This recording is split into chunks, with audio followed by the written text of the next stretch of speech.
All right, I'm recording and I'm beginning the COM 312 graphics final exam.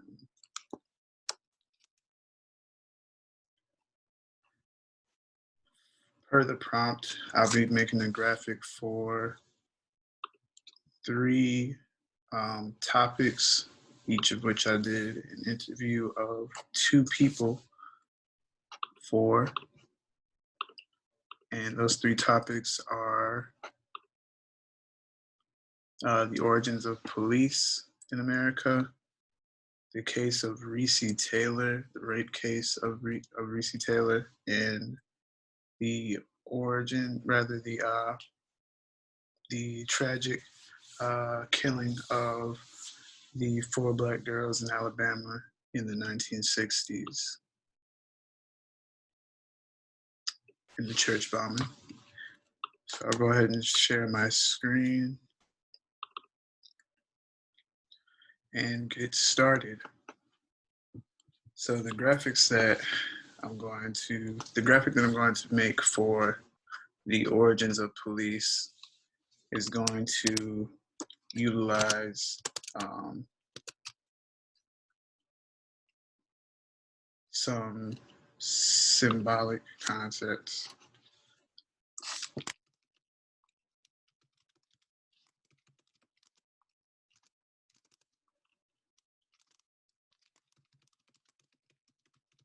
And these are all my own photographs. I'm actually out of town right now, and I took these photos where I'm located. So that's cool.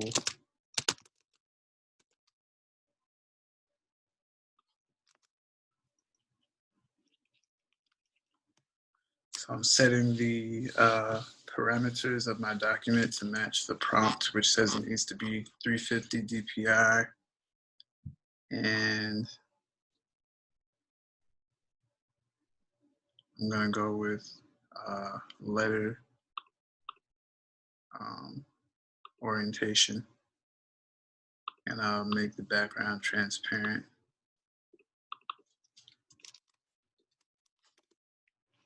It's like by using that default setting, it reset the DPI.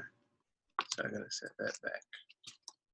All right, now I'm gonna import the photos that I want to use, and we'll move from there. I want to use this photo of a box. This white box is going to represent the idea of whiteness as something to be protected. I'm going to import that by using File, Open,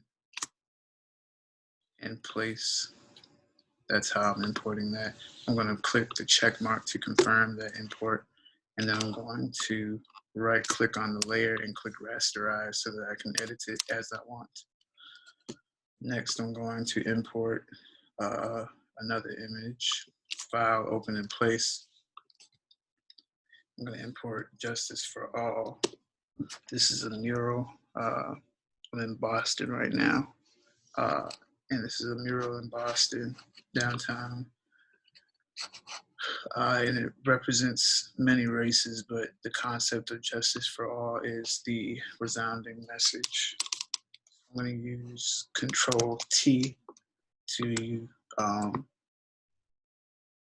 alter the size of this free transform, holding Shift on adjusting the handles so that I can have uniform movement, uniform adjustments. I'm pressing the Enter key or clicking the check mark to confirm that, and I'm right clicking and rasterizing that layer. And once again, I'm going to open up a new layer, and let's see.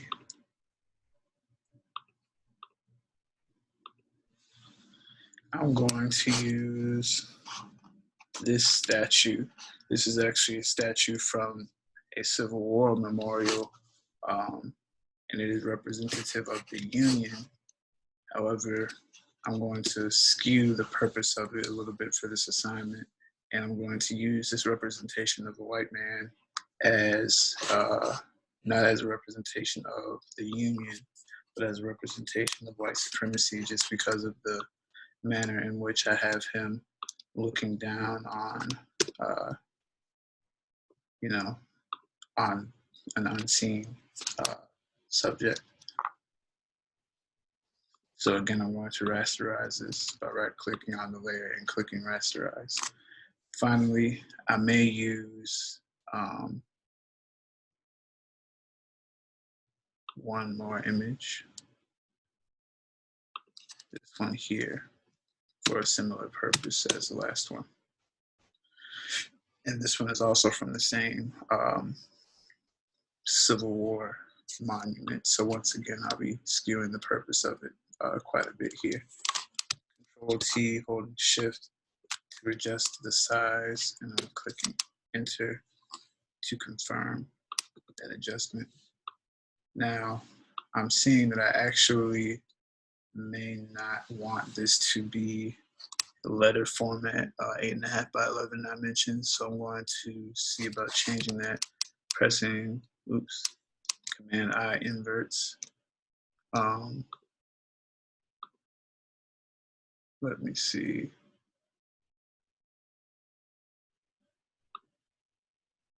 We'll worry about it later. We might just leave it. So right now we're gonna rasterize that. For my background, I want Justice for All to be the backdrop, basically in the same place that the white box is right now. So I'm gonna adjust it with the free transform option to fit the majority of the screen. And I'm pressing Enter to confirm that change. Then I'm going to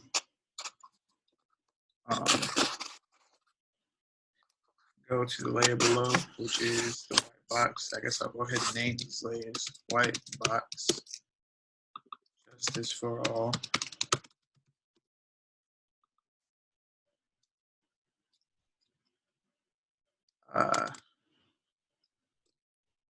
Union Man, because technically that's what it is, and White Soldier, just for the sake of having a name for these.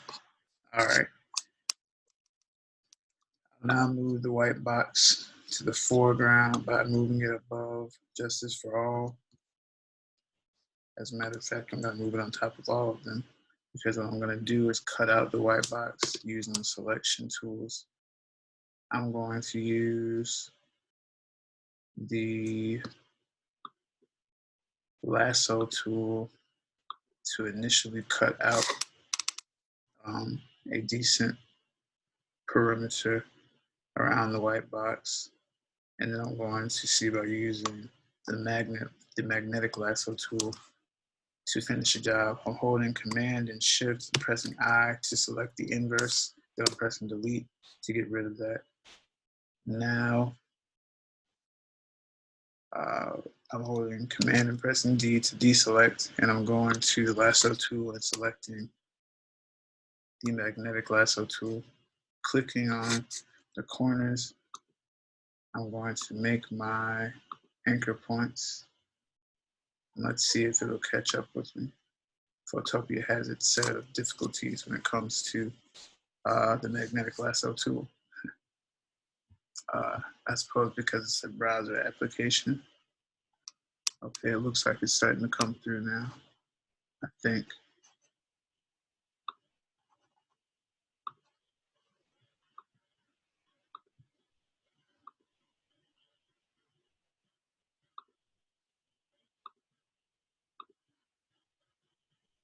We're gonna see in a moment.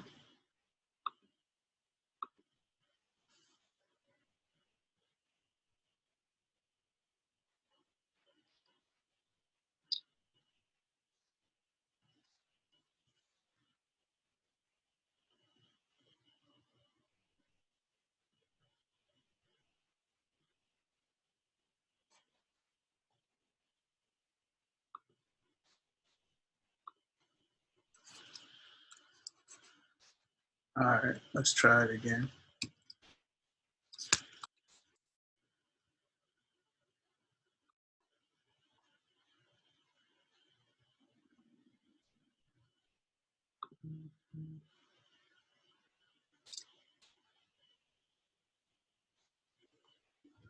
All right, here we go.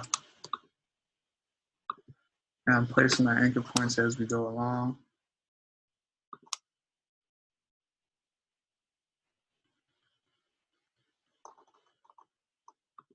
So far, so good.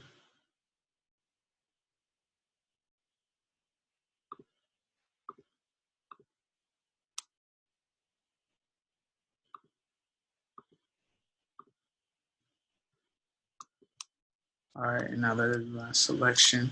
I'm going to hold command and press J to duplicate that layer.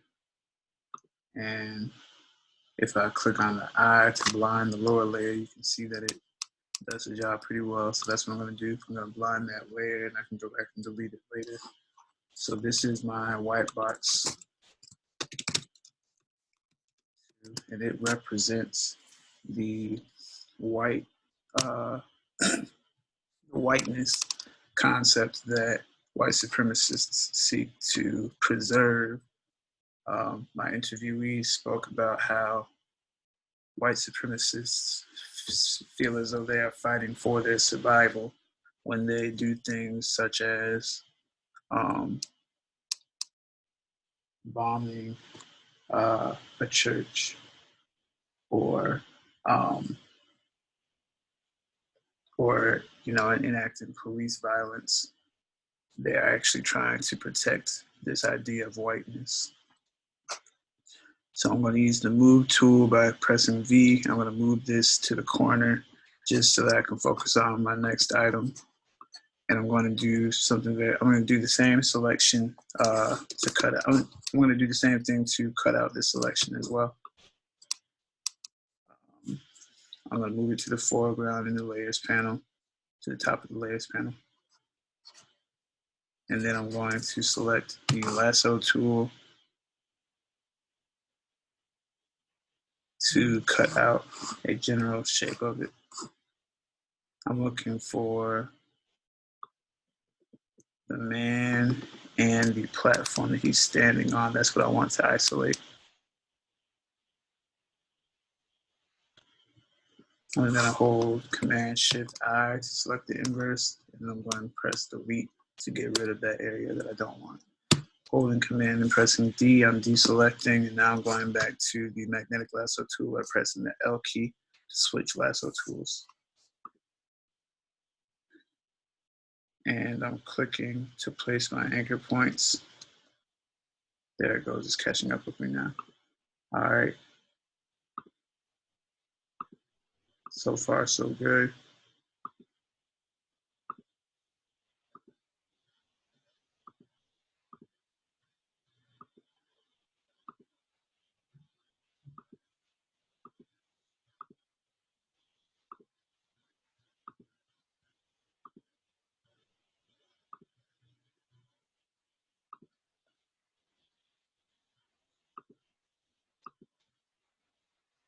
All right. And so far, this is looking pretty good. Just gonna follow it along.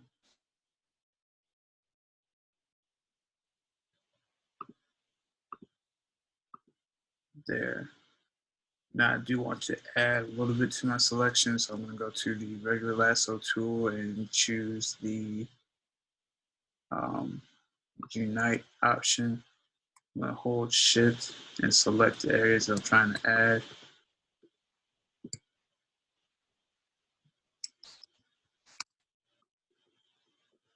Looking good so far. All right, and now I'm going to press Command J to duplicate that layer and see how it looks. That's satisfying. I'm gonna go and call this Union Man 2.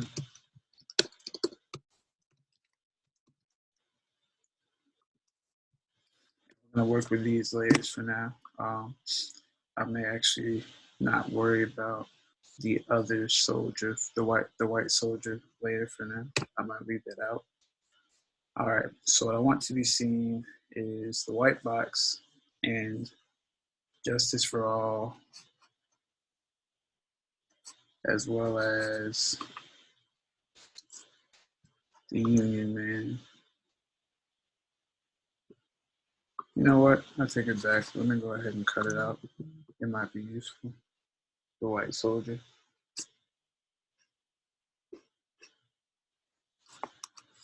Okay. So same process. I'm using the hand key to move the screen over so I can get a good look. I'm using command and the plus key to zoom in, or I could alternatively use the zoom key. I'm using the lasso. Actually, I'll go ahead and just use the magnetic lasso because I have a very uniform background here. So I'm going to click down at the bottom. Just go ahead. Oh, this is actually the polygonal lasso tool. That's not what I'm looking for.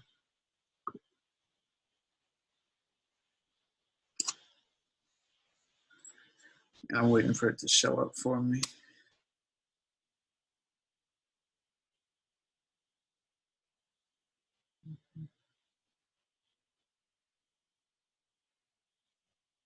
Let's try it again.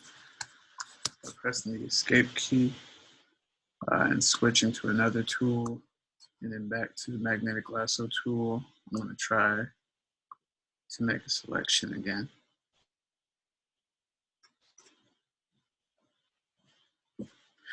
All right, there it goes. Let's try this.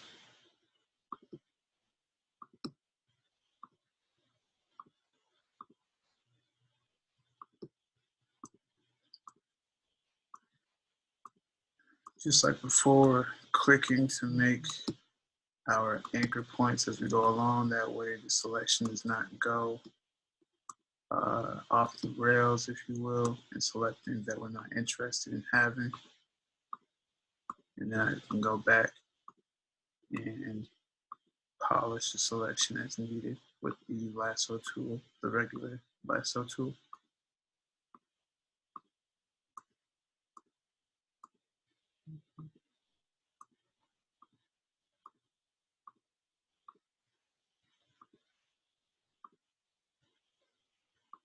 Just about finished.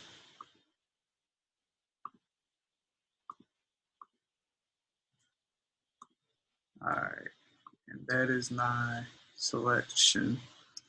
Let's see if it actually, there we go. That's my selection. And now I'm gonna go to the regular lasso tool, holding the shift key. Actually, no, I'm gonna switch to the subtract option and detract, subtract these areas that I'm not interested in.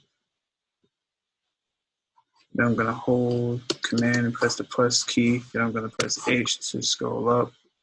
And I'm going to go back to the lasso tool, and this time I'm gonna go to unite and hold the shift key. And I wanna make sure I'm getting to the top of that arrow, spear rather. All right, and I'm going to use the subtract option to take away that very tip part that I don't want. All right, and so more or less that will do the job. I'm going to go ahead and duplicate this layer by holding Command J. Holding Command and pressing J, I'm going to blind the bottom layer, and I'm going to call this new layer White Soldier 2.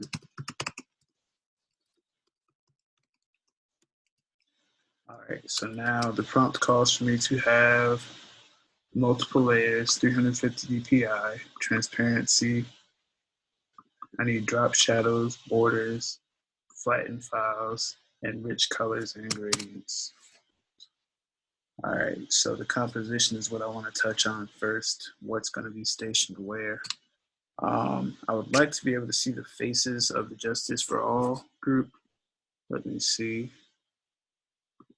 Image size is what I was looking for earlier. So right now, in inches, we have 8.5 by 11. I would rather have something more uniform, like 6 by 6. So I'm gonna see if I could change it like that. Let's see if it does any damage. I don't think it will work because it already has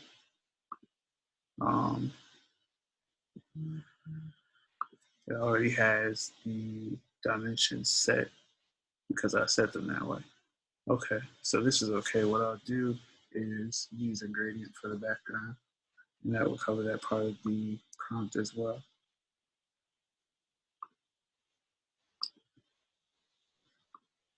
So you can go back to 8.5 by 11.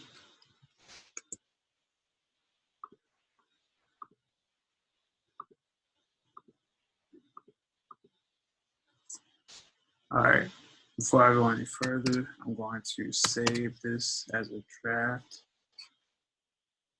by holding Command and pressing S in Photopia.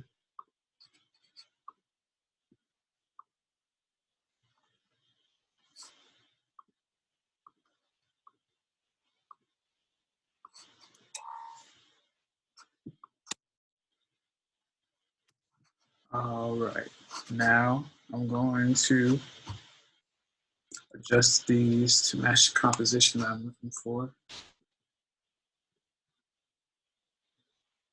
Now, as a matter of fact, I'm going to go ahead and make that gradient background first. Background gradient. Pressing G, I'm going to go with, we can try black and white for starters. We'll make it linear, and we'll just work with something kind of standard for now.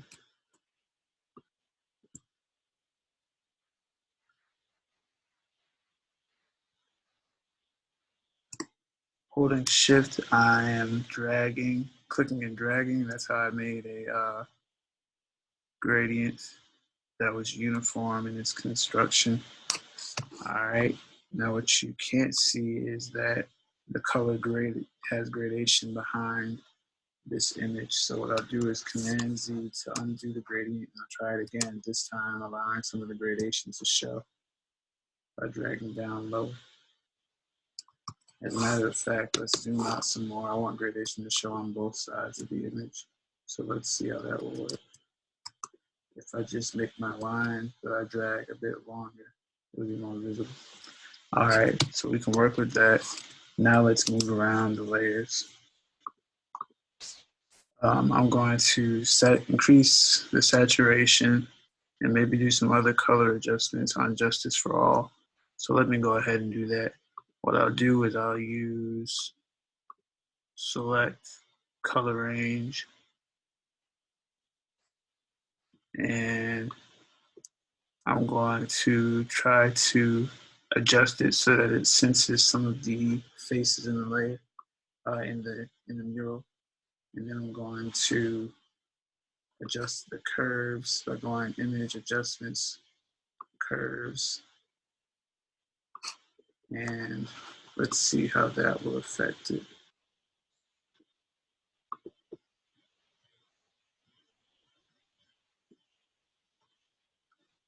Okay, I'm going to do Command D to deselect. Now if I press Command 0, I can get a more close look. If I do Command Z to undo and do it again, I can see that it made the colors brighter, like a bright yellow. So yeah, I'm going to go with that. I'm also going to try increasing the saturation as well. Maybe it won't be, I hope it doesn't overdo it, but I'm going to check it out. Okay, what I'm going to do, I'm going to select Justice for All and see if I can just increase the saturation on those, see how that looks. I might not stick with it, but we'll check it out using the magic wand tool and pressing the W key to access that. Okay, yeah, it's gonna take a little bit more than I'm interested in for now to do that. So what I will do is color Justice for All. Do I even want to do that? Do I really want to do that? Let me check something out. It would be nice, but it's definitely not necessary. By using the color switch tool, I can actually color Justice for All a different color.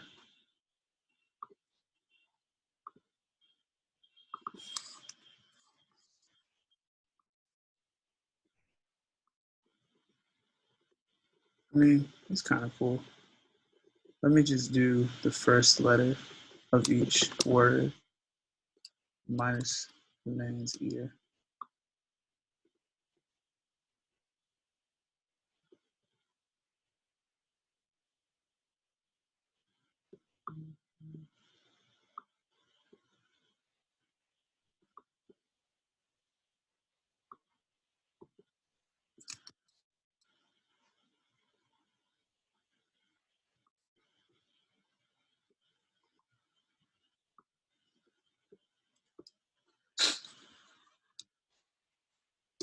Alright, using the hand tool and the zoom key, zoom tool, I'm zooming in. I'm going to go ahead and decrease the brush size to 50. And then I'll do a couple more edits and move the layers around, and that will conclude this image. And I'll move on to the next one in our set.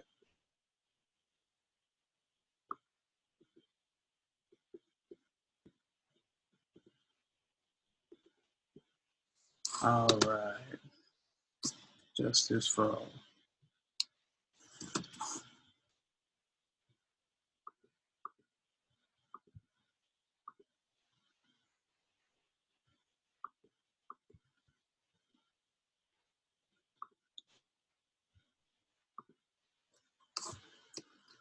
All right.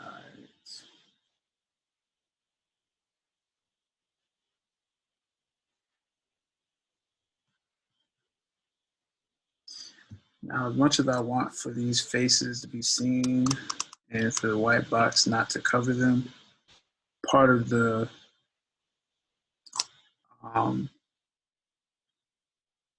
reasoning of white supremacy is that the white box really has to be obstructing the faces of Black people like this. So it's appropriate that the image of the shadow of the white box has bled over and into that Black man's face, because that is the manner in which white supremacy operates. It must always obstruct the view of Black people, all non-white people. That's the idea of white supremacy. So what I want to do is to definitely show that they're being covered. Once you can see that they're there, but you can't see them all the way, then I'm getting the result that I'm looking for. Let me see what else is there.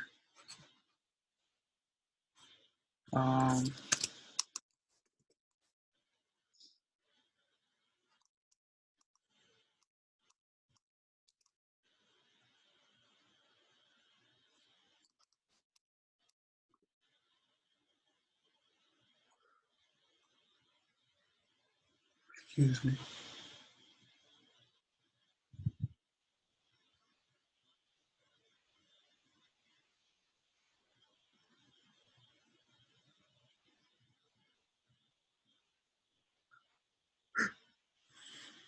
Excuse me.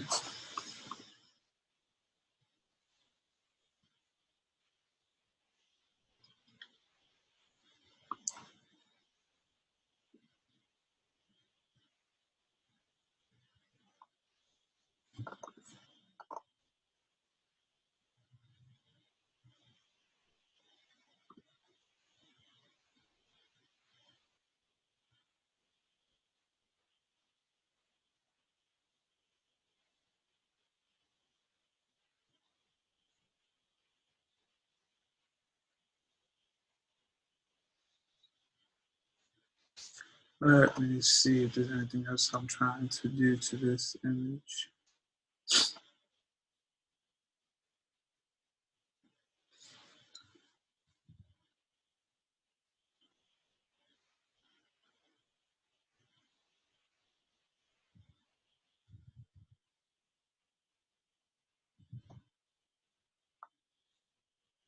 I'll be flattening it soon. For now, I'm going to do a stroke around the white box as a border. I'm going to right click on the layer and go to blending options. And I'm going to click on stroke.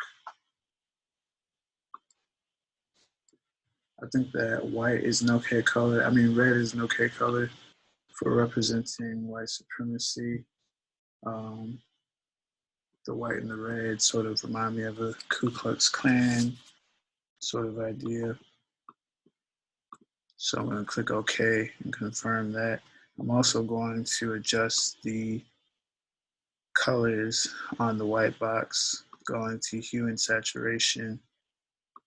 I'm going to undo that. I really want the white to be brighter, so I'm going to reset. If I increase the saturation, it's going to appear more yellow. So what I'm going to do is reset and increase the lightness.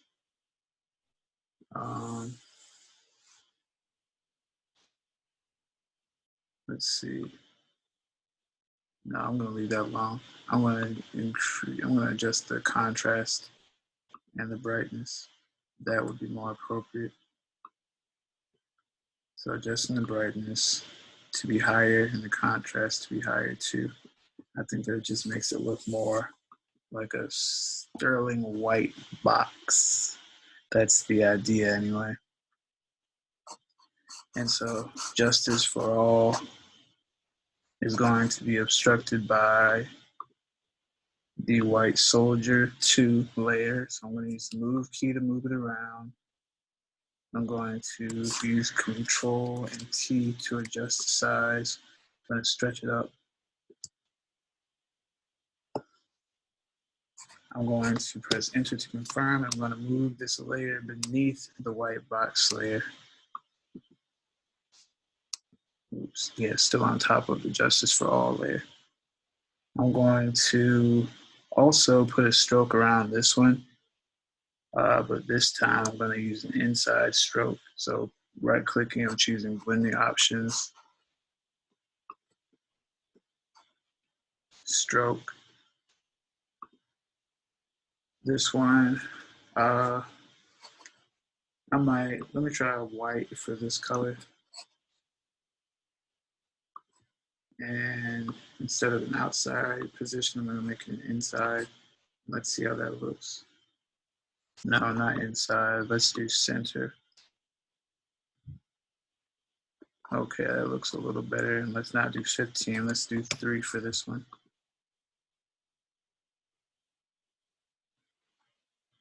That'll do. Clicking OK. And finally, we'll do something similar with the Union Man 2 layer. This one will be moved behind the Justice for All layer. Actually, no, it won't. This one will be moved right about there. Using Control and T, I'm going to use Free Adjust. I'm going to move it slightly off camera.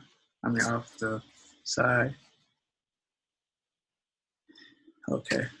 And this one's going to drop a large shadow, I think, because I haven't done that yet. All right, so for effects, I'm going to go to blending options, drop shadow.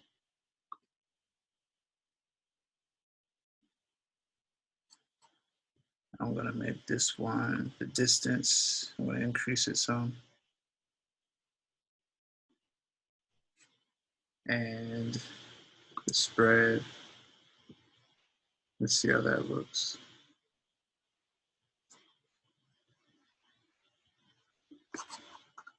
How are we looking? Nothing too problematic so far. All right. I think that's good. I'm going to click OK to confirm, and I'm going to also apply a drop shadow to the white box.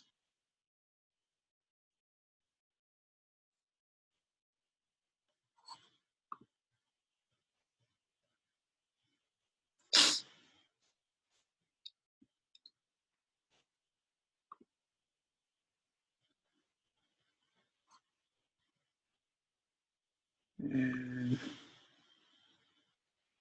let's see about changing the angle. See how that looks. Yeah, that's fine by me.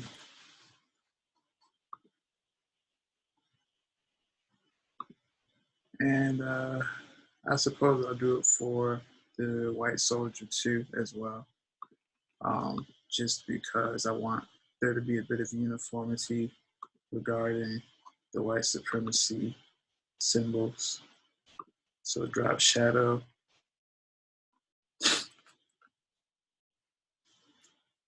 and we'll change the angle of this one as well. Actually, I think when I change the angle of one, it actually changes it for all of them, although that's not the intention. So I'm going to see if I can undo that, because I liked it the way it was better than where it is now.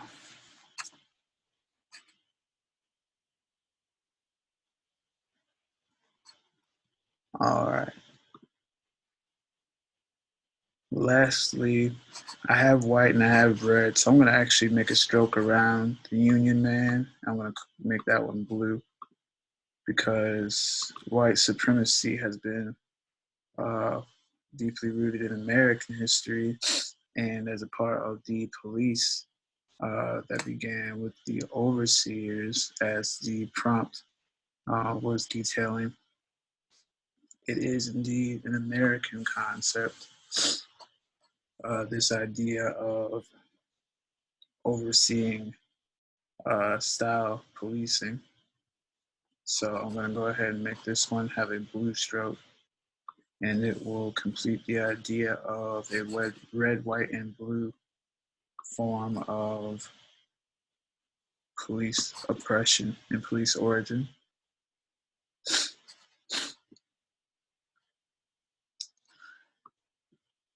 And I think that will do it.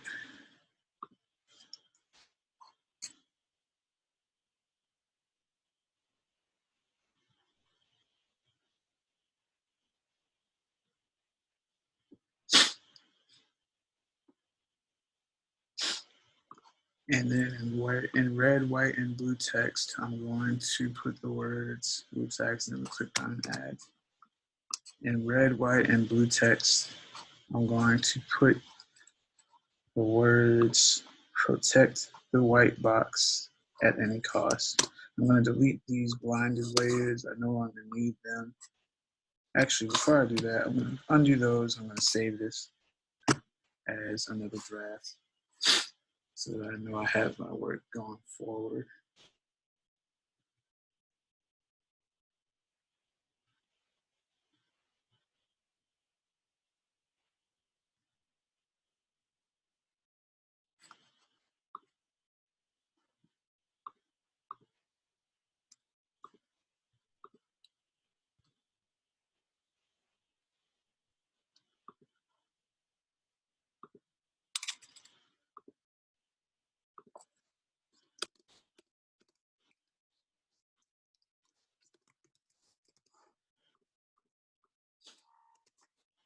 All right, now I'm going to apply this text using the text tool by clicking the letter T and clicking in the document protect the white box.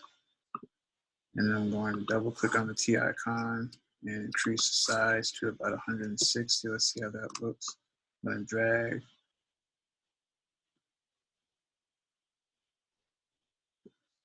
I'm going to change the font to something more interesting. How about destroy? And I'm going to actually take this and put it in its own text layer.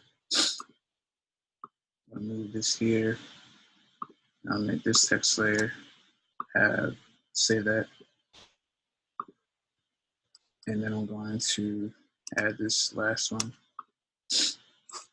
at any, yeah, okay, one more, cost.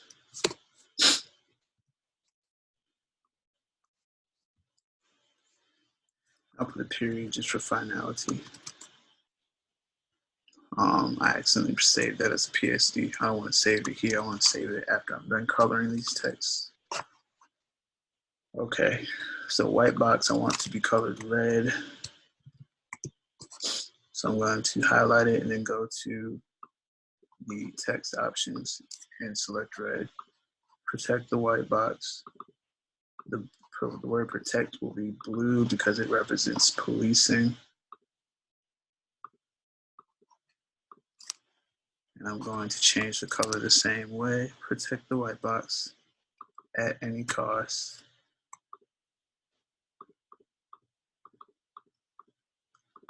Will be red, white, and blue. White, blue, red. All right, so this one's gonna be white. This is gonna be blue. And cost is going to be red because cost represents the blood that has been shed, such as Black lives and all those who have been deemed as expendable in the path of maintaining white supremacy. I'm going to move cost down a little bit so it's not quite as close to the word any. Protect the white box at any. And yeah, I guess I better make the word D white as well, just to stick with the red, white, and blue theme. And that's going to conclude this document. Protect the white box at any cost.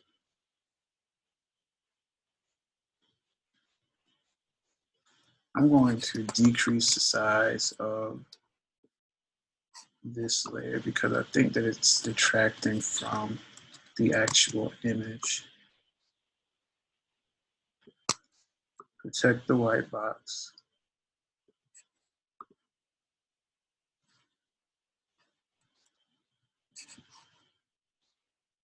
I'm going to make at any cost smaller. I'm going to delete that layer, that was an accident. All right.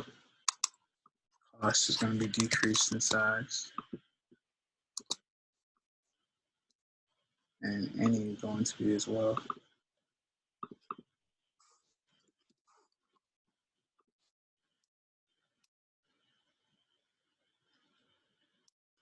I'm not a fan of that, the way it looks.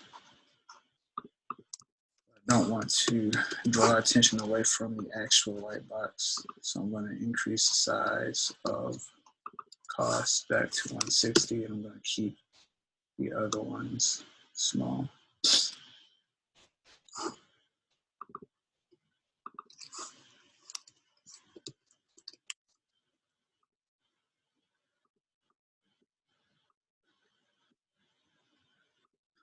All right, I guess that'll do. So I'm gonna save that as a draft, and then I'm going to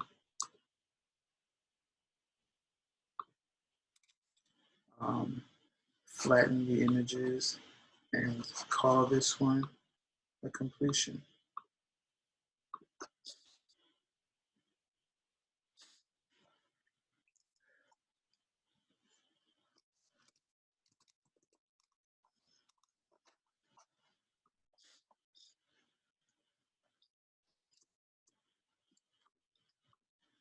All right. Holding clicking and holding shift at the top of the layers list, and then clicking flatten image, and I'm doing I'm doing file, export as JPG. I'm going to make this the 100% quality. I'm going to click save. And this will be the finished product.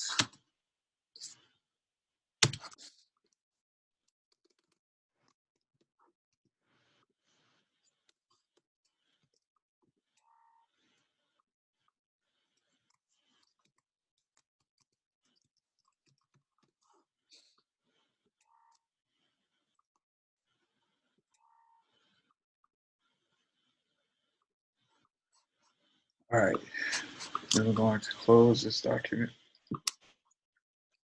We're going to open a new one. This one is going to be for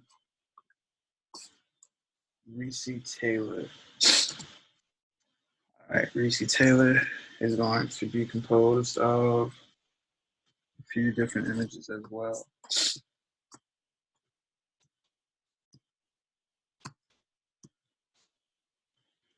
All right, we're gonna go with 350 DPI. We're actually gonna go with the 6x6 image dimensions this time around.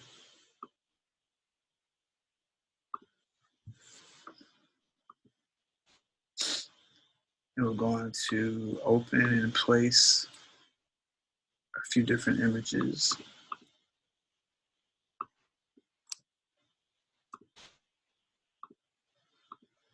I want this one. Clicking the check mark to confirm, and then right clicking and clicking on rasterize to make the image editable the way that I want it. Then I'm going to open and place again. I want this image. Clicking the check mark, right clicking and rasterizing the layer.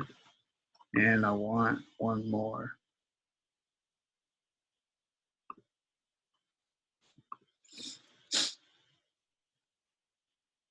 I want this image.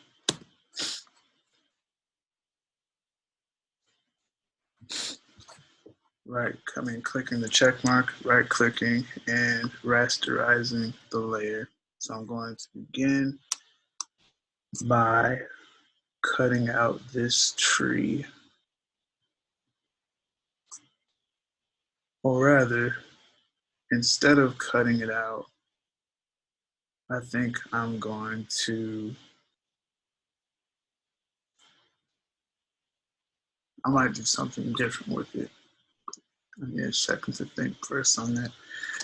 I am going to move it using the move key, which is selected with the letter V.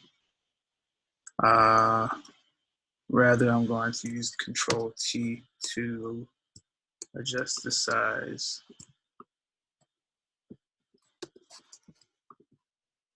Same with the tree.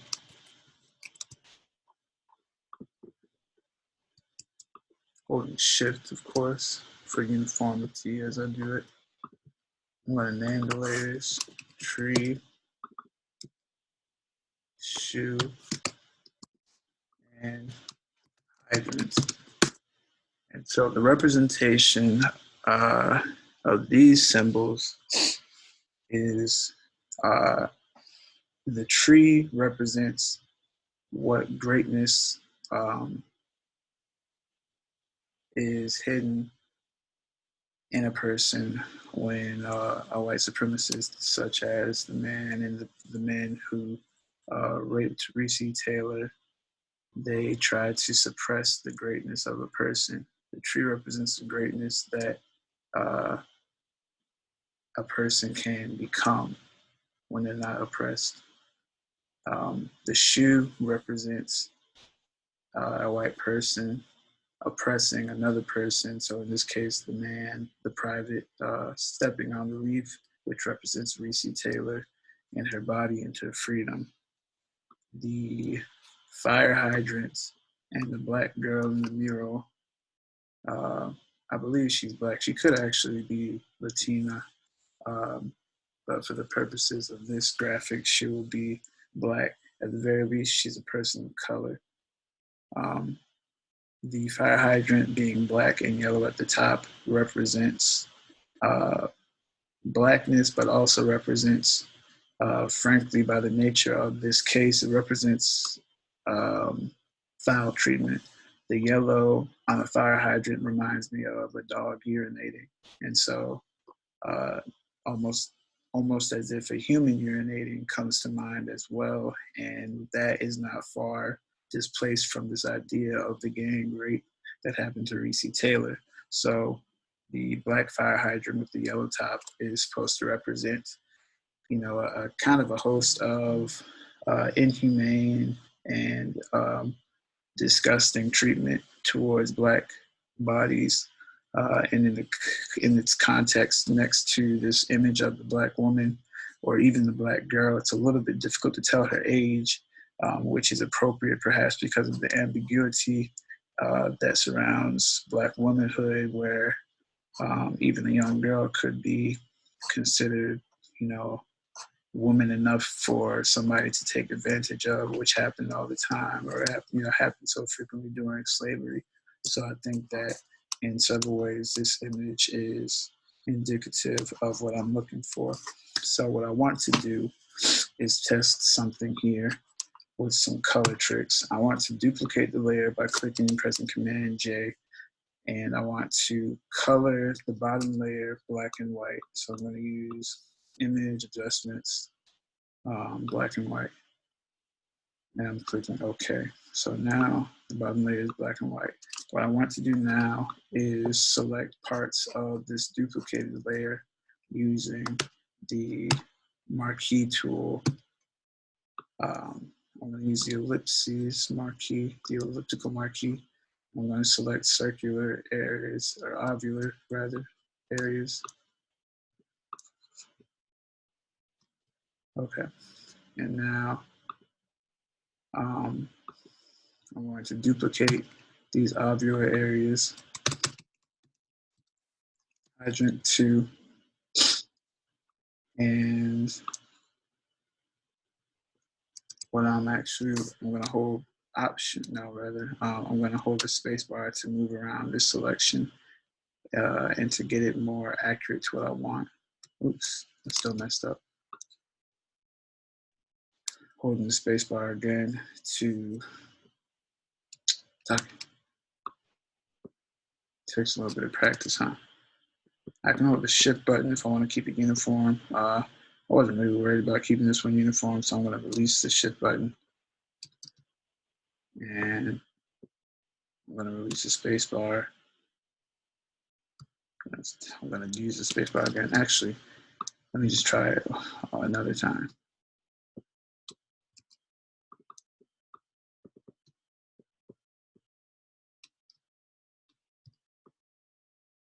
This is a very useful tool, but it takes a little bit of practice. All right, that will do. I was trying to avoid having the white person in the image, but that's not the end of the world. It's not as though that this woman would not live in a world with white people. Obviously, dealing with the white supremacy issue, you have to have a perpetrator. And this white man actually looks, smiling and everything, and perhaps his demeanor is not indicative of white supremacy, so it might not even be such a thing that will be related. But regardless, I'm using Command J to duplicate this selection, and this one will be called Black Girl. All right, now what I want to do is blind the hydrant copy layer, and as you can see,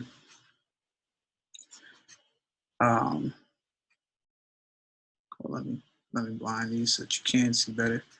The colored areas show around that which I'm interested in the viewer seeing in color. Everything else is black and white. So I think this is one way that I want to approach this.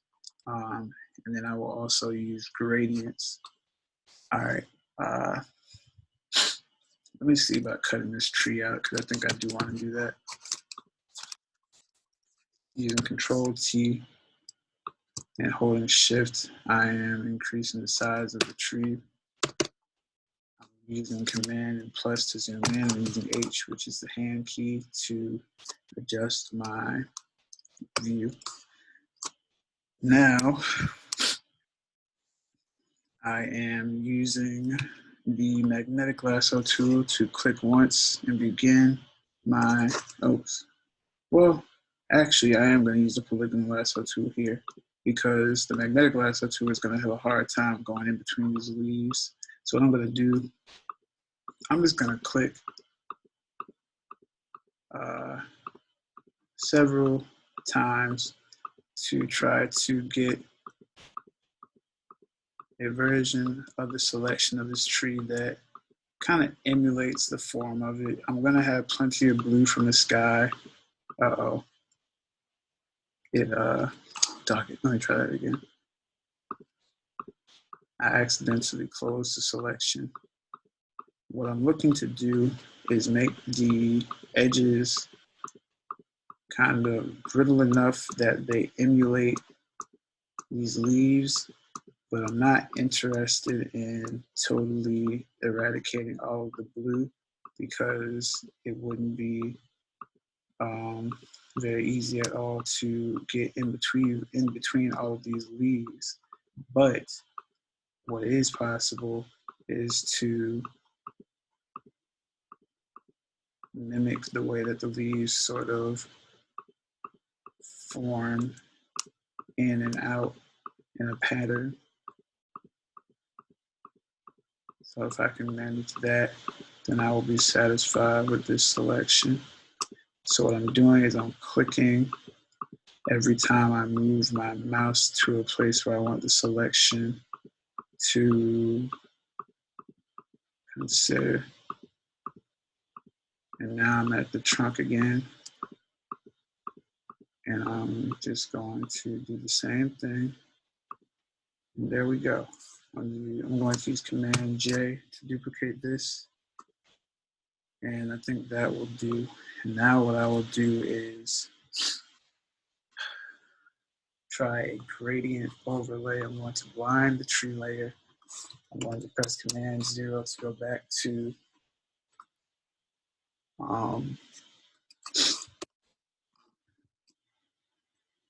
full size of the image. Let me see about increasing the size of the hydrant copy layer to fit the entire image. Holding Shift, I'm dragging up and out. I believe that's going to remove too much of the black girl.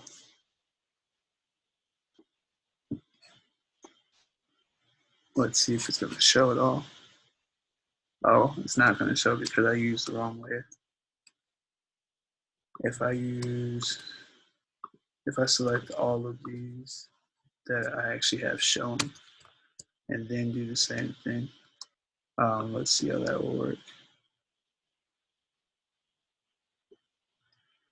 I would actually, instead of doing that, I would prefer Control T to hold Shift and use the Option key to stretch them outwards like that.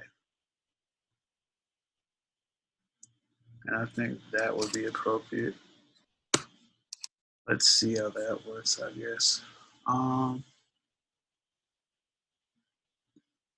Nope, gotta undo that. I can always come back and do it later again. All right.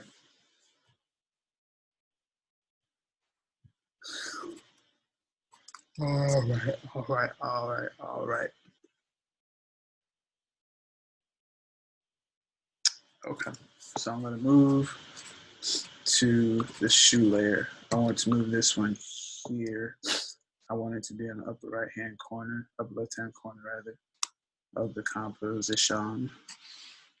What I want to do is move the tree layers beneath the shoe layer. There we go.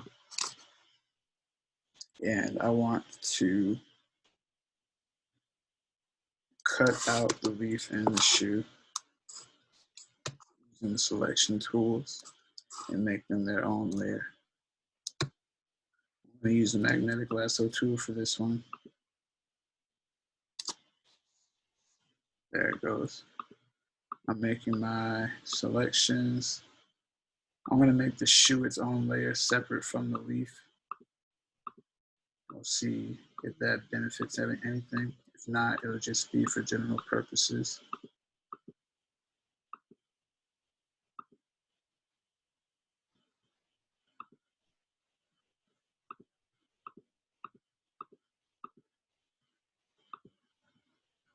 All right, now I'm going to go to the regular lasso tool, holding Shift.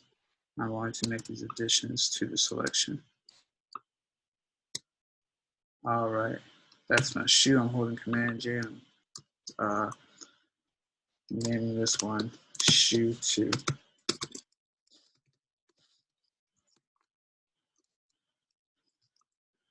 Not bad. All right, now I'm going to do the same for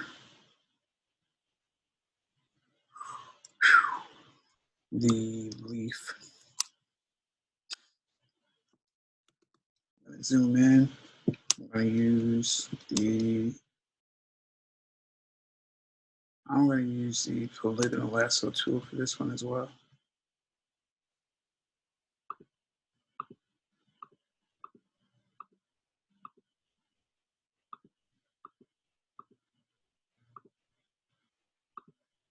So I'm clicking to make my anchor points for the polygonal lasso tool.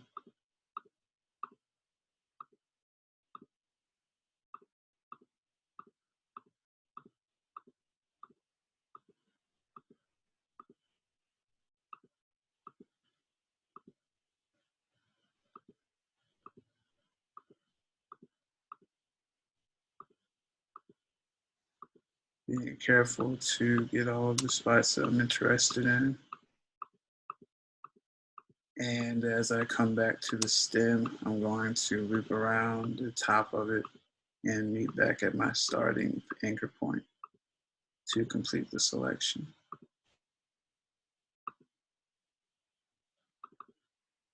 So I double click to complete selection here. I'm going to go to the regular lasso tool. Using the L key, I'm going to use the subtract option to get rid of this area that I don't want. I'm going to do Command J and call this layer 2. Now, the original shoe layer, let's see what happens if I blind it. Let's see how that looks.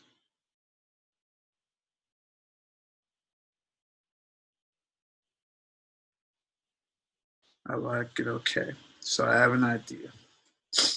I'm going to use fire hydrant, black girl, and the original hydrant, black and white layer. I'm going to use Control T to shrink these to be a part of the lower left-hand quadrant. I'm going to move the tree layer. I'm going to let that appear behind the black girl's head because that is representative of what she can grow up to be, absent of the oppressions of white supremacy, namely absent of the murder or the rape. You know, not that she can't achieve things just because white people don't want her to, but because certain white, you know, supremacists take other people's lives into their hands. That's the idea, of course. All right, and now I'm gonna go view, show. I need to show the layers panel because I don't know. I think there we go, window, layers. Okay, I don't know what I did to make it go away by accident. It's still not back right, but let's see. I'll press the F key. Maybe that will change it. Yeah, it's changing it, but not the way I want. Well, we'll work with it. So I'm going to move the tree layers beneath the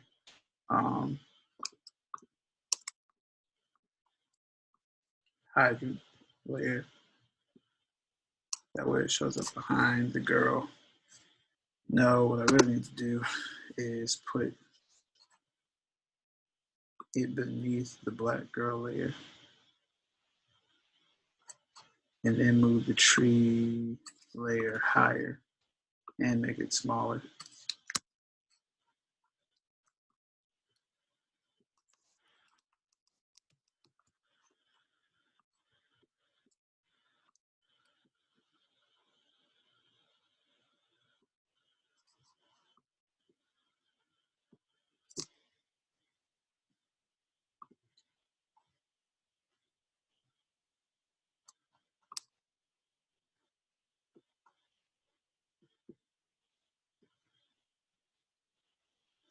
I think this is okay because of one thing that I think I'm going to do in a moment.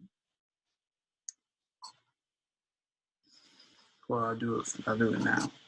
I'm going to make a radial gradient, and it's going to be centered about right here, and it's going to represent the growth that can happen. Let's do green and black.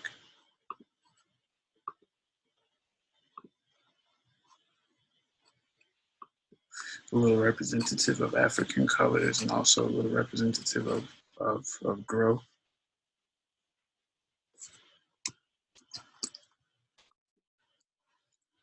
That's cool. Let me see if I can get different gradations of green to kind of throw off the monotony of that gradient.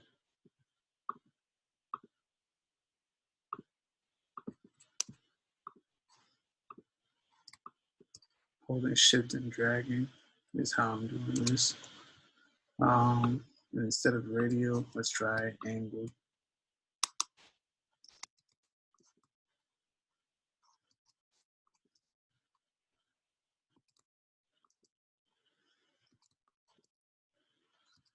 I don't think that's what I want.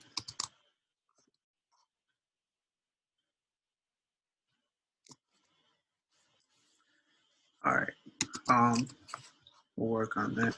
I want this one to be darker. It's too light.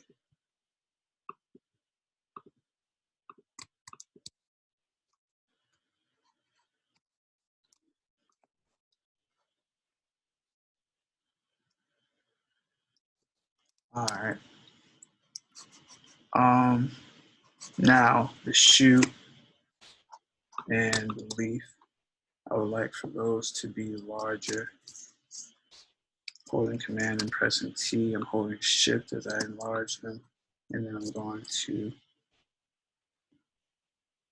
just gonna let it be just about right there. I'm gonna make it a little bit less large than that, so I'm gonna decrease the size some, but I want it to be prominent and show that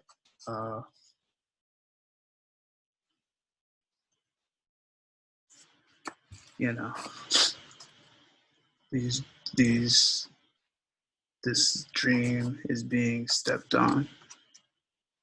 All right, let me see what happens if I eliminate the background, the black and white hydrant background. I think that's fine. All right, now I think I'm working with something. What I will do is move the black girl layer. I'm using the hand tool to adjust my view a little bit. No, I'm not. I thought I was. Anyway, let me first unblind that and save this as a draft.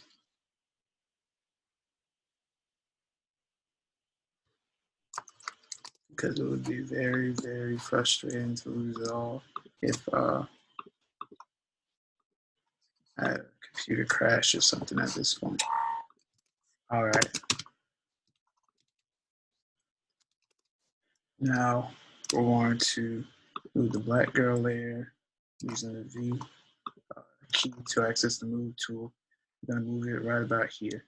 We're going to make this thing pretty big and noticeable using the Control T option for free transform. I'm going to make it big.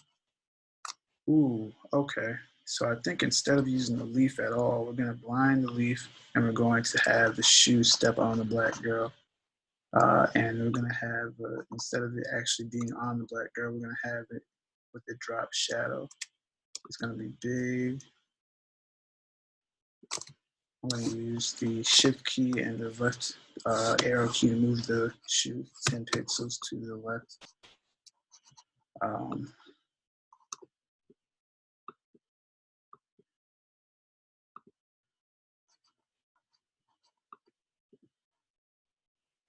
And I'm going to, let me see. Yeah, let's go to the effects and let's do drop shadow. We're going to make it large and it's going to be distance. It's going to be a little noisy so that it looks a little blurry, hopefully.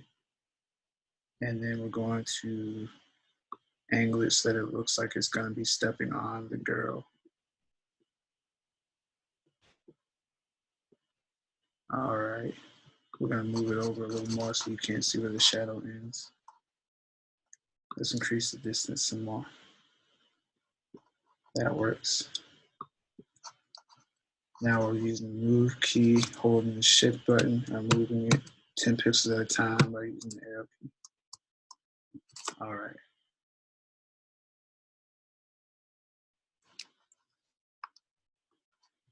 I'm actually going to zoom in and use the eraser tool to erase some of this excess that we don't want on the shoe.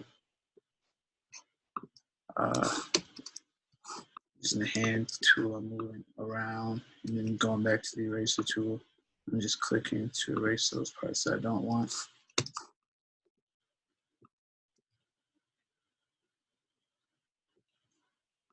Photopia is running a little slowly, so it's a little bit laggy, but this will suffice.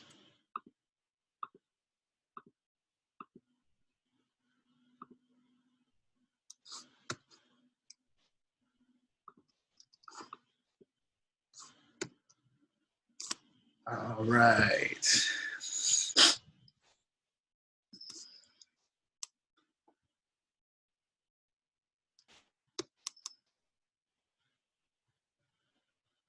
Now I'm going to move both the black girl and the fire hydrant down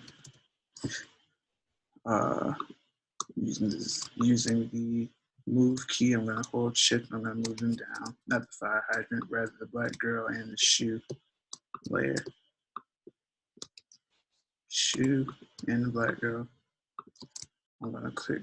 It's not working. There we go.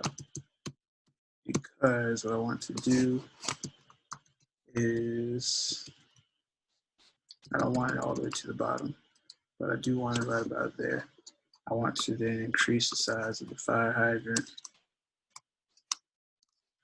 Let's see about that.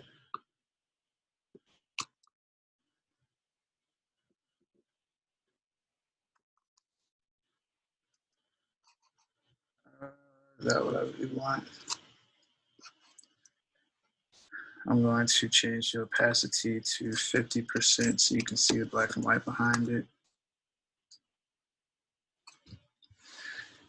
I'm kind of toying around with this now because I'm not exactly positive what I want from it. I thought that was. The tree is meant to represent the growth that a person can have absent of this kind of oppression. The fire hydrant is meant to represent the indignity of inhumane treatment.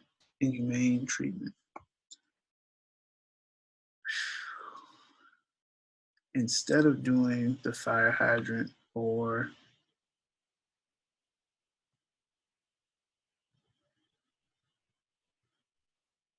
the tree, I want to duplicate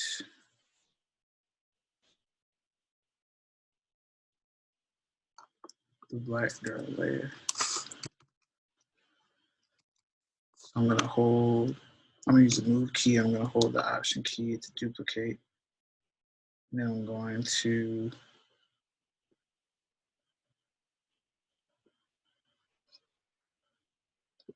use Control T to adjust the size, holding Shift.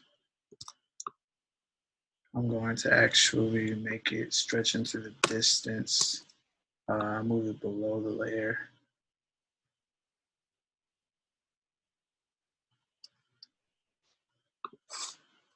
I'll do it again using the move key, holding the option button to duplicate it. And I'm going to release Control T and shrink it. And I actually am going to use the tree, I think. I'll move this down, this one over, and we're going to make a bit of an arch, not an arch, but a curve in the design. I'm going to allow these to represent generations of Black women. And the shoe is going to still represent white oppression. At the beginning of this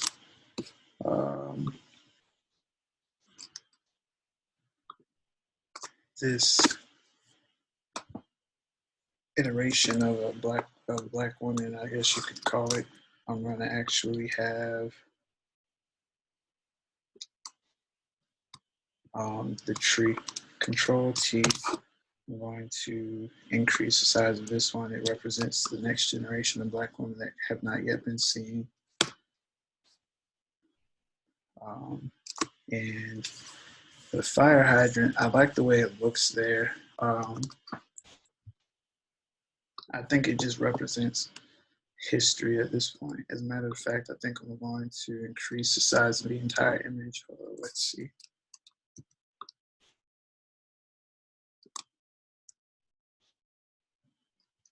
Let's see how that will look if I do that.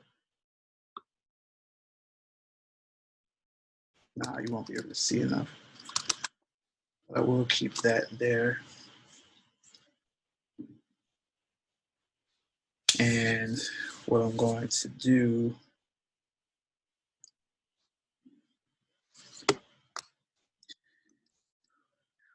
okay. I'm going to unblind the tree layer. I'm going to move it back here. I'm going to shrink it using Control T, holding Shift and holding Option. I'm going to duplicate it using Command J. Rather, I'm not going to duplicate it yet. I'm going to use the elliptical marquee tool to make a circular selection, just like the black woman selections. Holding Shift because I do want this one to be uniform. I'm going to select a circular, make a circular selection of the tree. There. Now I'm going to duplicate that. I'm going to blind the tree layer, and I'm going to decrease the size of it because I want to follow the uniformity of this arch that I have going. Not that small. All right, that should work. I'll move it. Oops, didn't mean to do that. Right about there. This layer will have a glow, an outer glow. We'll make it pretty big.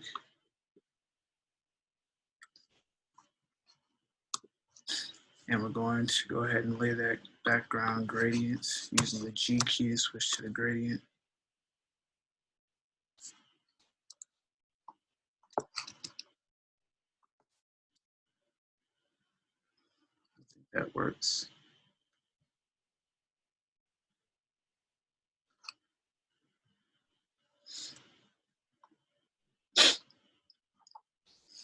All right, and now for the shoe, I'm going to use another brush trick, the color replacement brush to color the shoe red, white, and blue. We're actually going to duplicate the layer first so that we still have the original. And we're going to color it red, white, and blue, holding the Shift key as we color so that the line will be straight. So I'm moving down. Hopefully that's coloring it blue. Okay, it sort of is, but it's not satisfying what I'm looking for. So let me see. Let me make it 75 brush size. And let me try without holding Shift. Let's see what that looks like. Okay, it looks all right, but it doesn't look as good as I wanted to. So instead of doing it in that way, let me do it this way. I'm going to undo this layer. I'm going to make a new layer. I'm going to use the rectangular marquee tool to make selections of the shoe area. And I'm going to color them and then decrease the saturation of those selections. Undoing that. Marquee tool, using the M key, select by dragging, clicking and dragging.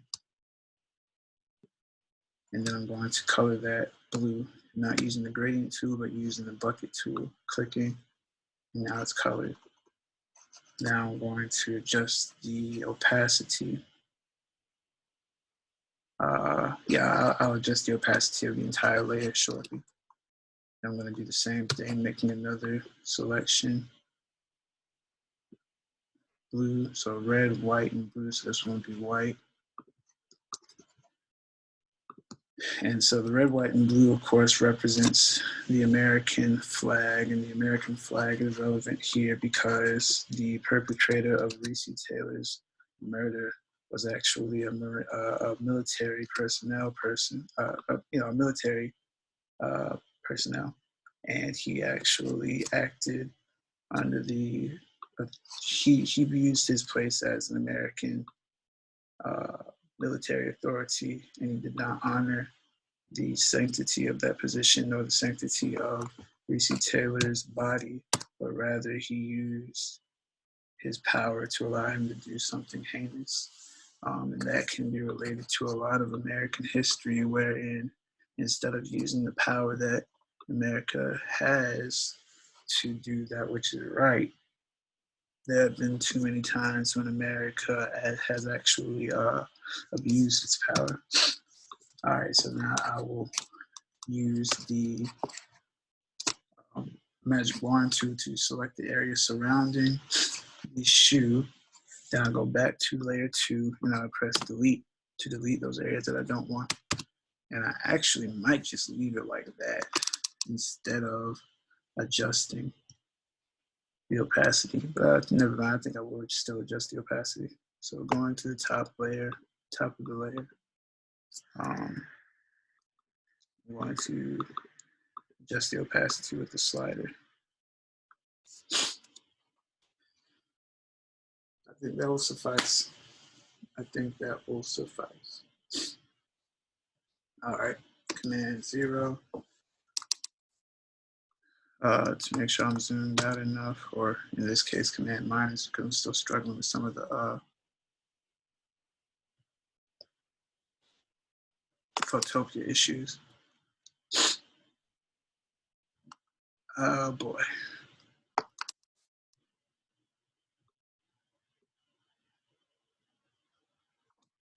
Okay, so now I'm gonna go ahead and save it as a draft. And I'm going to check the prompt to make sure I covered all of my bases. I do need one more thing. I need to add a border. I need to enrich the colors.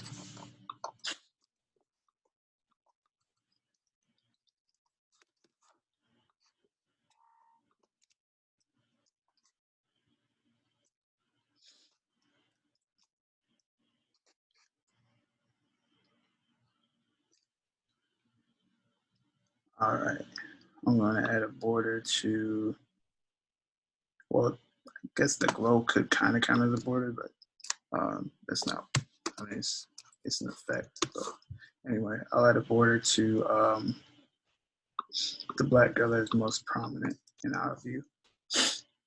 I'm actually going to duplicate this portion of hydrant layer, and I'm going to move it higher so that it can be seen.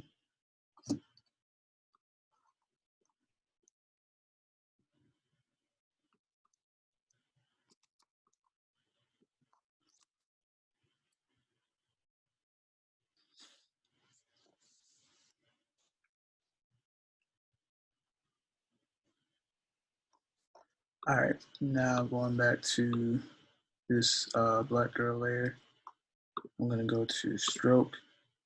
I'm going to let it be a black stroke.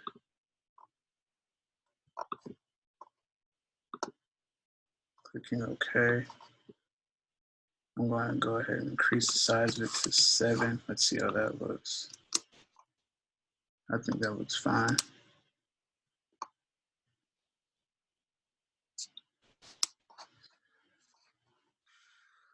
All right, now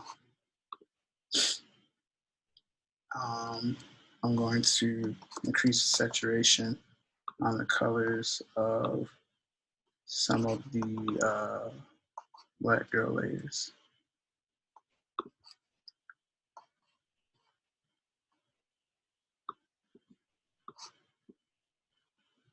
All right, that's the one that's a little bit out of sight. Now I'm going to do one that is primarily visible. I'm going to image adjustments, hue and saturation, then I'm increasing saturation. And I'm going to, I suppose I'll do it for all of them. I kind of like the idea of it varying as it, shows the different versions of the black girl throughout time. So let me see if I can swing that.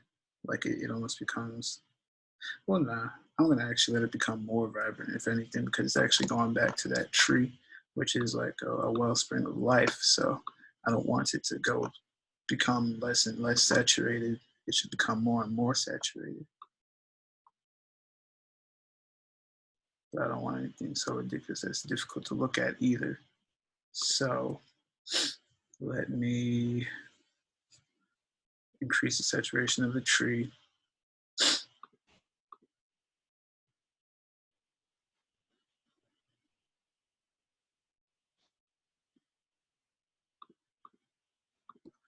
And that'll be the last thing.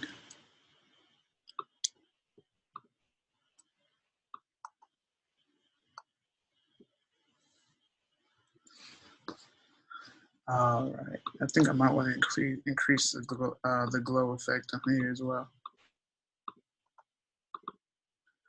Maybe make it larger. I mean, it's already pretty large, but maybe even larger. Okay, I need to get rid of that spread.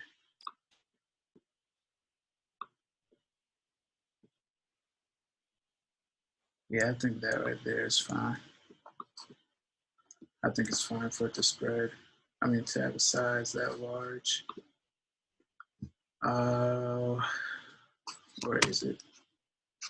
I think it is. That's fine. So let's make sure that we're good. Rich colors, gradients, flatten files. I gotta do that. Drop shadow, transparency, 350 DPI. All right, now I'm gonna flatten the file. Selecting all the layers, choosing flatten image. Before I do that, I'm gonna save this as my final draft. Uh-oh. Okay, there it goes. I wasn't sure if it was gonna be able to undo it.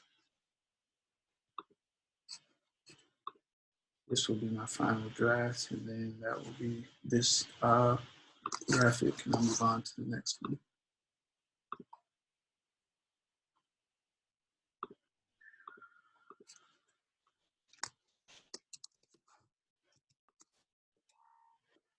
Excuse me. Now I'm going to flatten the files, flatten image, file, export as JPG. I'm going to choose 100% quality and choose save. And that's going to be that one on the books.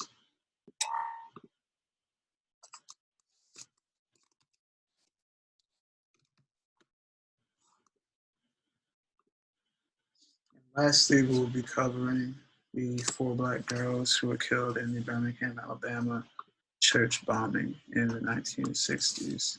I'm going to open up a new Photopia tab because this one is having trouble.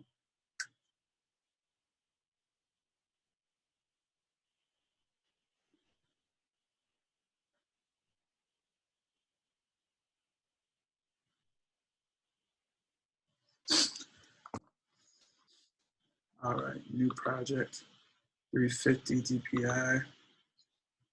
This one's going to be called 4 Black School Girls. I'm gonna go with a 6x6 dimension again, 6x6 inches,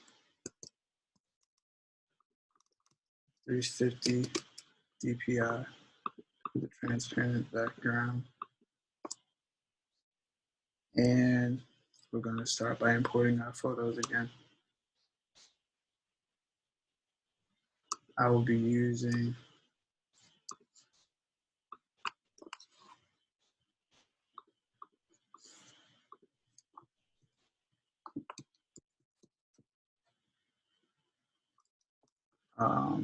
let me see.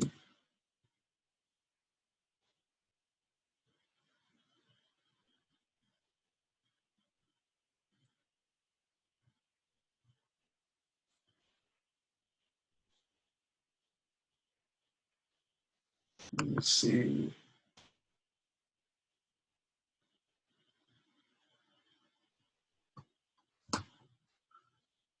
I will be using definitely this image. So I'm going to press enter to confirm that placement, and then right click and rasterize so that I can edit it as I want to.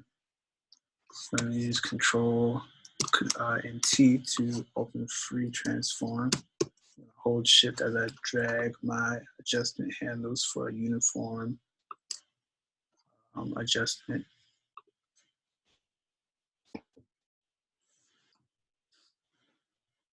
I am going to use this image as well.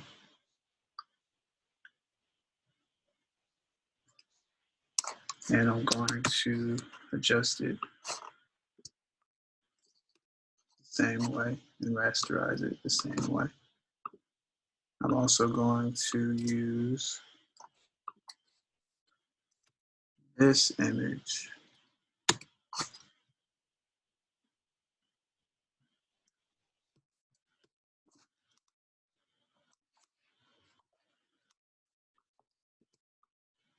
Adjusting it the same way and rasterizing it the same way. And finally, I'm going to use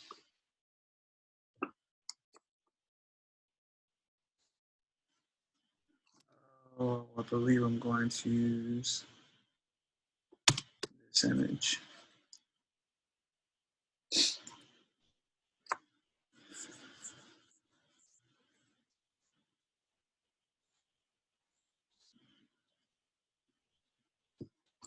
All right, this one I'll rasterize. I'll call this one gazebo. I'll call this one empty benches.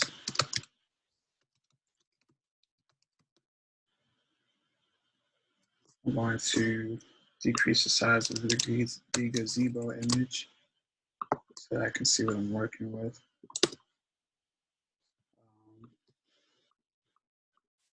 This one's going to be fence spokes.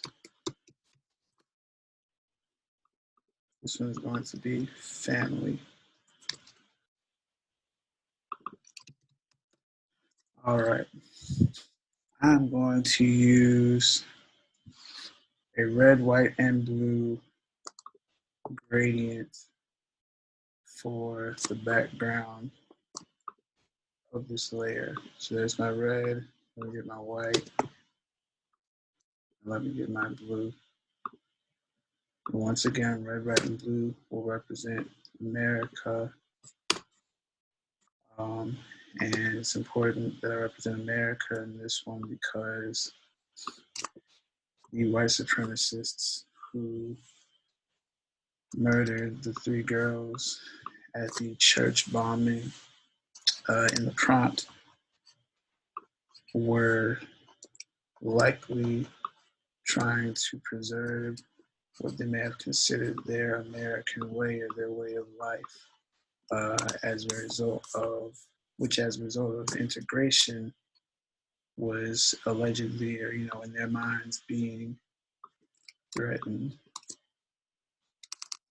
So that's the angle that I'm going for. I'm going to use angle as my choice for the gradient here.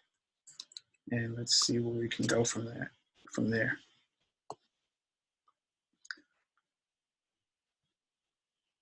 Okay. We'll start with the family. This layer is meant to represent a few different things. For one thing, it represents happiness and family in its most basic sense. Everyone likes. Pretty much everybody likes the idea of having a peaceful and happy life with their loved ones, and that's what this is meant to represent. For one thing, it is also, however, meant to represent the myth of American happiness that white supremacists seek to preserve. So I've just selected this portion of it, and I'm going to blind the original layer, which has more information I want. Family 2. I'm going to I'm going to adjust the brightness and contrast so that it's a little bit less shaded.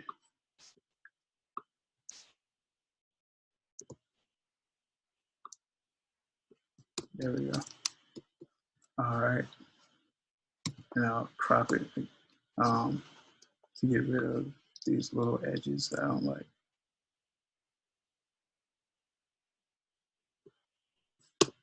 Oh, never mind, wrong move. I'm going to use the rectangular marquee tool to get rid of those edges that I don't like.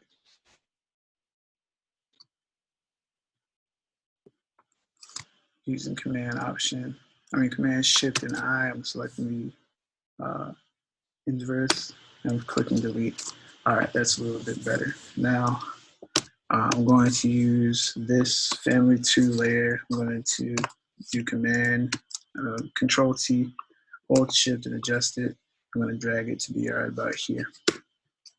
Then the next item that I will deal with is the benches. The empty benches layer is meant to represent the lack of Black athletes at HBCUs. One of the questions in regard to this topic was, how would things be different if Black athletes stopped going to PWIs and reserved their talents for HBCUs? And my participants said that it would be very different. It would be a bit of an equalizing factor. And so this image is meant to represent the status quo, wherein right now we do not have that equalizing factor. This is to represent the empty benches that would be filled if Black students were to reserve their talents for HBCUs. And so what I will do is adjust its size to be right about here. We'll come back to it. Then the gazebo, well, no, let's move to the fence spokes next. The fence spokes are meant to represent oppression of Black people in America. Excuse me, oops, I forgot to hold Shift. Holding Control and T, I'm holding Shift and I'm dragging to make my adjustments. All right. Now, the fence spokes are meant to be seen as Black people in America, and the way that they are fashioned in this photograph is meant to represent them being confined. So to give an idea of what I'm talking about, you could say that these spokes right here are the Black people, and these spokes are the societal structures that too often constrain Black people and marginalize them in America. For instance, in the fashion that integration was just being implemented to attempt to offer a more equal status of education for Blacks. And as a result of that, great harm came to many people, including the 4 girls in the prompt.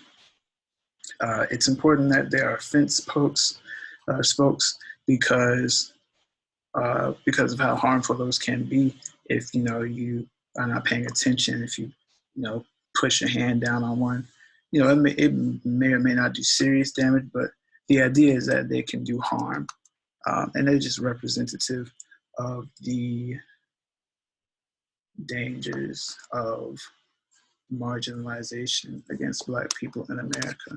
So I'm pressing enter to confirm that placement, and I'm going to see about this composition because it's not quite where I want it. Let's go ahead and move this one off the screen some. And now we'll go to the gazebo. The gazebo is meant to represent sort of like the family image. It has a dual representation. It is meant to represent both the goal of American uh, democracy, wherein although the United States has not achieved it, there is this goal of being in a place where everyone is treated uh, with respect and equality. And so the fact that the view is not right on the gazebo, but it's a little bit of a way off, and it makes it look, beautiful and like you want to reach it, but you're just not there yet. On the other hand, the gazebo also represents, once again, the myth of white, the myth of whiteness that white supremacy seeks to defend, in the sense that the view is not right on the gazebo, but it wants to approach it. It's like the separation that is placed between others and this dream, the American dream. It's the American dream has for so long been portrayed as a white um, fantasy, and it does not belong to other people, certainly not Black people. And so this far off, beautiful place is meant to represent also the American dream according to white supremacy. And so it's a bit of a duality that I'm trying to convey. Now I'm going to check the prompt to see how I would like to edit these to meet the prompt's requirements. Multiple layers, 350 dpi, transparency, drop shadows, borders, flatten files, rich colors and gradients. All right, let me see about the family layer. Let me use the quick selection tool and see about deleting the whiteness around them. Ironic, the whiteness, no pun intended. First, before I do that, let me deselect and duplicate the layer. And now I'm going to see about deleting the whiteness just to see how it affects the image. I'm going to blind the bottom layer.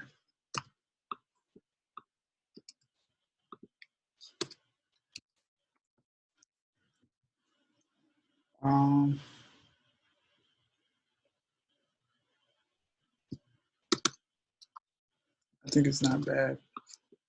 I do want to color this in. I'm going to use the brush tool. I'm going to decrease the size to 2. See how that works. Yeah, and then I'm going to select my color and make it the same as the bodies that can be seen here.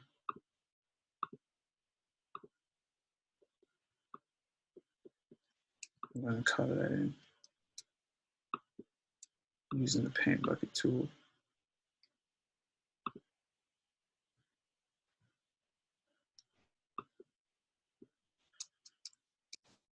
Oops, undo. Command Z to undo, or edit, undo. I accidentally switched to the gradient again. All right, using the hand key, which is H, to move up some more. I'm going back to the brush tool with letter B. I'm drawing my line, and I'm pressing G. Go back to the paint tool and clicking it again to fill it. Oops, I accidentally saved that. I wasn't trying to do that. It's almost that time, but I'm not trying to do it just yet. All right, I'm satisfied with that. And so that's my white family. And what I'll do is I will increase the size so that it actually fits where I want it to on the image. I want the edge of it to meet at another thing, so it's it's being cut off at the appropriate parts. So I'm going to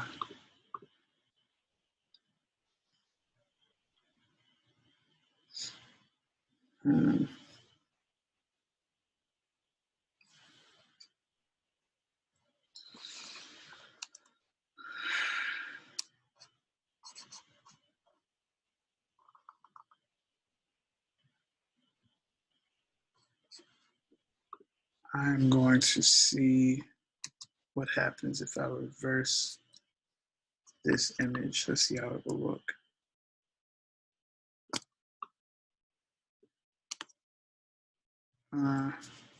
Okay, now I'm going to see what happens if I reverse the family image. I'm trying to see if I can make it look like they're going to the gazebo. Would it really look like that? Not really, so I'm going to leave it alone. But I might still try to do the same thing. Maybe what I'll do is let me do this. I'm going to move the gazebo up using the move key, pressing V. And I'm going to move the empty benches down.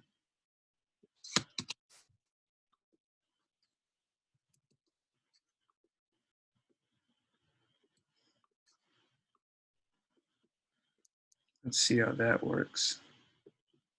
And so it's like the white family is running to the gazebo, trying to achieve the American dream that white supremacy acknowledges. Meanwhile, the African American representation in this image is commenting on the absence of Black athletes and the marginalization of Black people. I think that is a decent mindset to go with. So I'm going to save, and we'll move to the next pieces in a moment.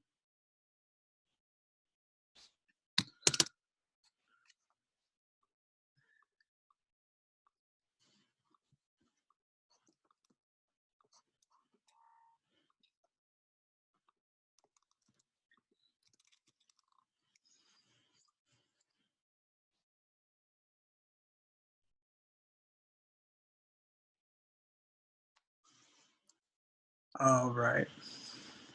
Now I'll return to the prompt to see what I need.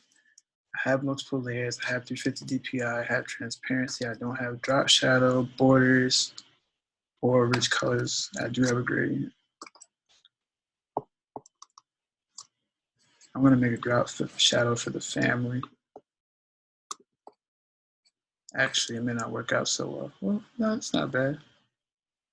That's not too bad. As a matter of fact, I think that's fine enough right there.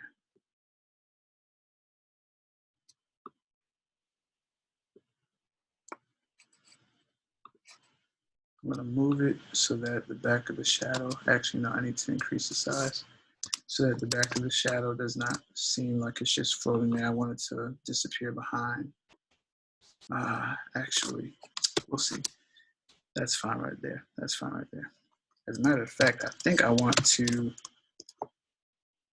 increase the size of the family. I want them to be the focus.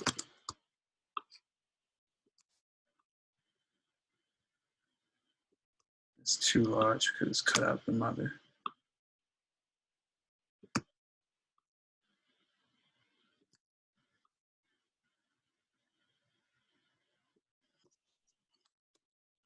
I guess that'll do for now.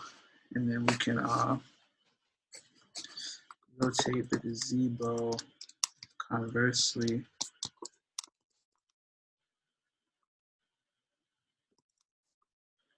to show where they're headed to. Yeah, I think that's not bad at all. And what I want to do is duplicate the gazebo layer, move it one down, move it below the original gazebo, and I'm going to, let me see.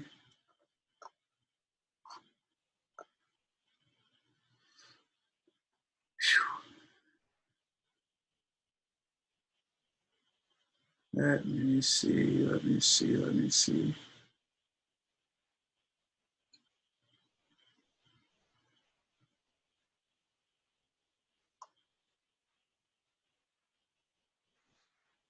Nah, I'm not gonna do it quite like that.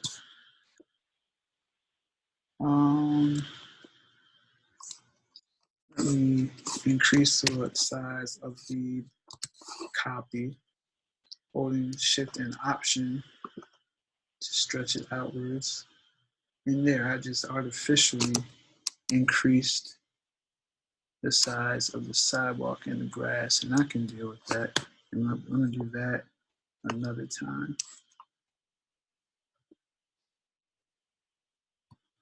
I'm gonna duplicate this layer, I'm gonna drag it beneath, and I'm going to increase the size,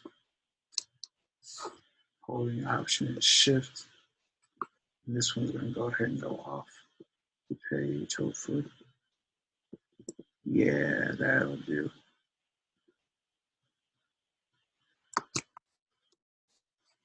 Not bad if I do say so myself. All right. Now the trouble with this pretty image is that it does not consider enough of the black part. So I'm gonna make this as a gazebo folder. As soon as I can see what's going on there, there we go.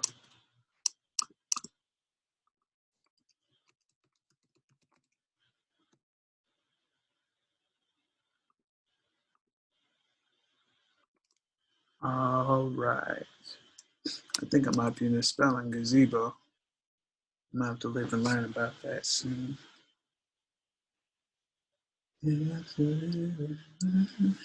All right.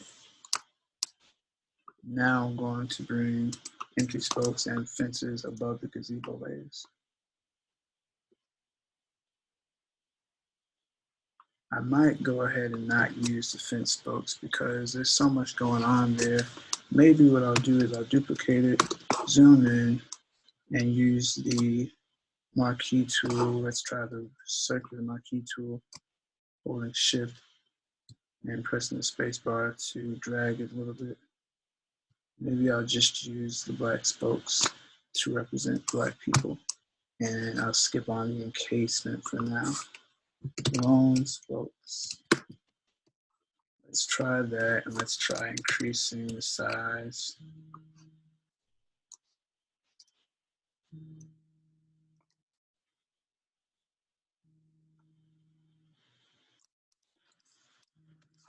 All right, and now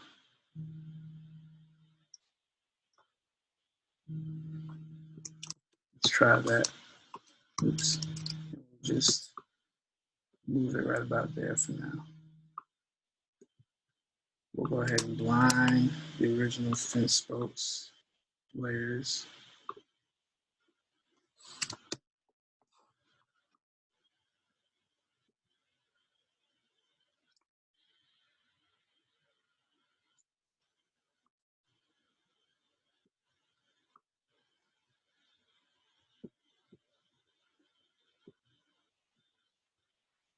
All right, and now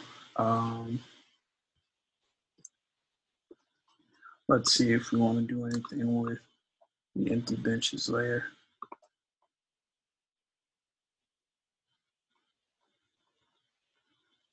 I think that it can be used. I think this one will be where I put a border. Using the H key, I'm moving the camera, if you will. I'm going to increase, I'm going to duplicate the layer first, and I'm going to adjust the image brightness and the hue and saturation.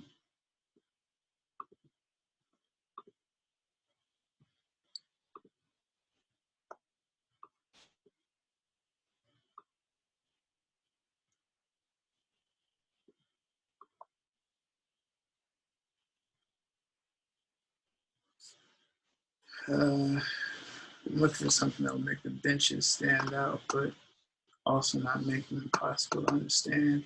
I'm not getting that here. So I'm just going to increase the saturation.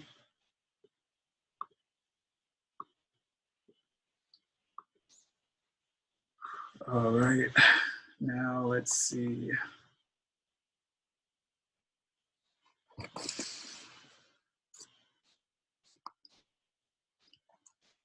Maybe I'll try the color switch brush again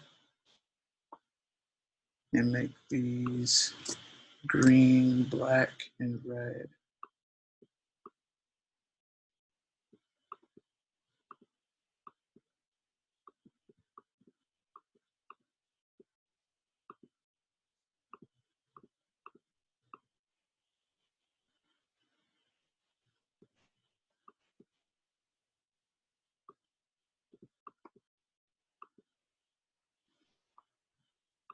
Let's try this with a brush size of about 150.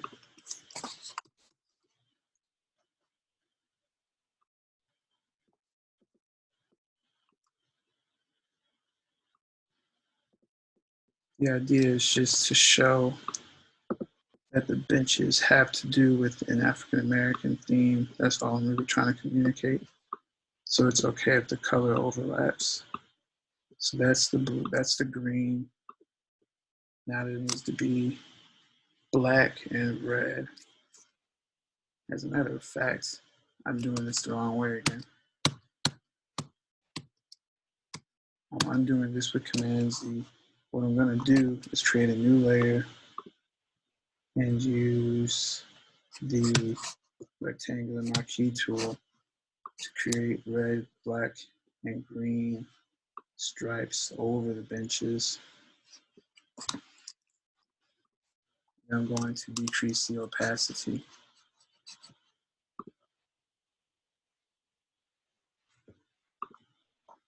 I gotta make sure the layer's in the right spot. There we go.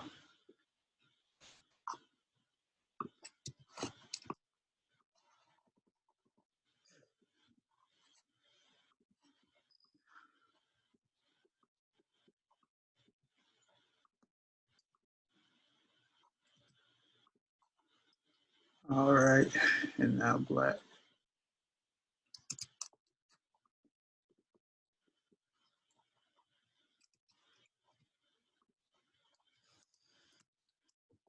Right, now, decrease the opacity of the entire layer. And if I select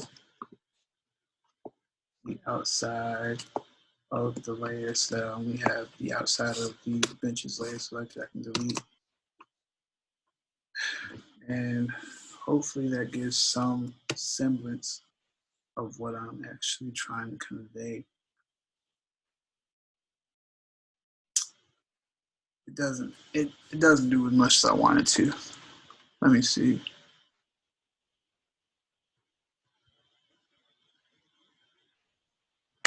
All right, I think what I'm gonna do is get rid of that layer and get rid of the benches layers altogether. And I'm going to use those finch spokes to represent black bodies, period. So that represents athletes and it represents generally black oppression. I'm going to use the same method that I used in the Reese Taylor image, and now I'm going to duplicate the item using the move tool, holding the option key, and I'm going to use free transform by holding control and pressing T. I'm going to increase them in size, and I want to indicate that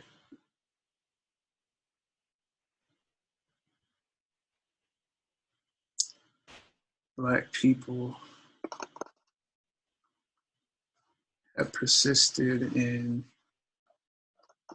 a not a vacuum, but in a space of marginalization, while this white myth has still been being pursued in this sort of dream world of the American dream. So that's the concept that I'm going for. All right, so let me see. I'll make one more.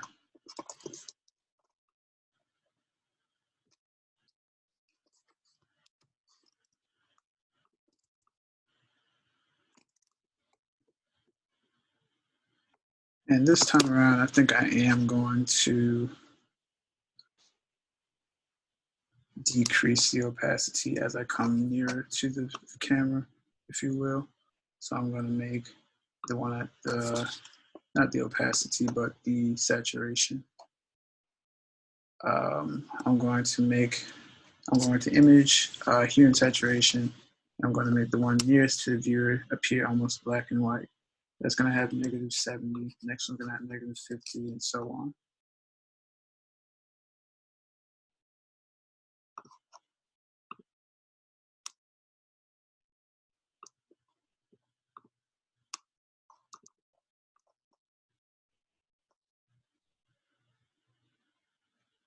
I'm thinking -50. Nah, that's too close to the other one. Actually, it's all close. It'll be -10, and then we'll start bumping the saturation up with this one here.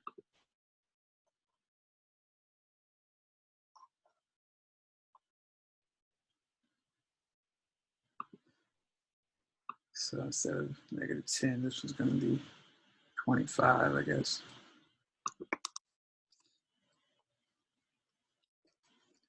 As a matter of fact, we're going to make that one more than that because that one's going to have a glow around it.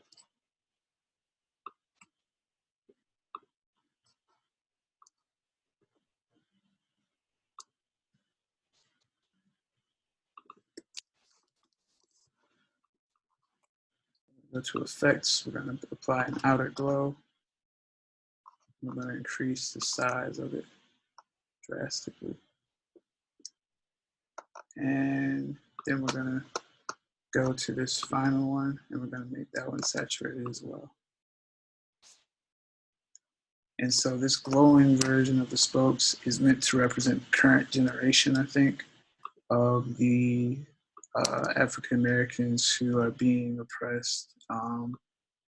And it is supposed to represent the fact that every generation, despite the harms of white supremacy, has their moment to shine. The generations in the 60s, or the generation of the 60s, they had the civil rights movement. This current generation, if you will, has the Black Lives Matter movement. And so everybody in their own ways throughout the history of Black people in the United States has made their attempts to oppose the the evils of white supremacy.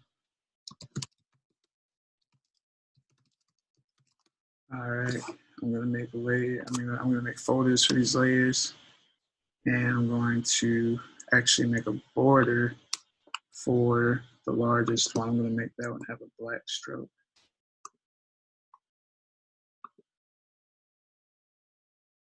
And I need to make sure that the drop shadow is clear in the white family as well.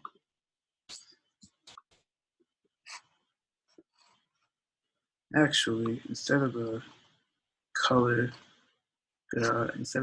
stroke, let's just go with the gradient, and we can use the black, red, and green.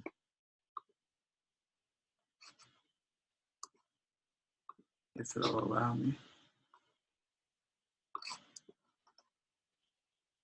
There it goes. Let's just run it slowly.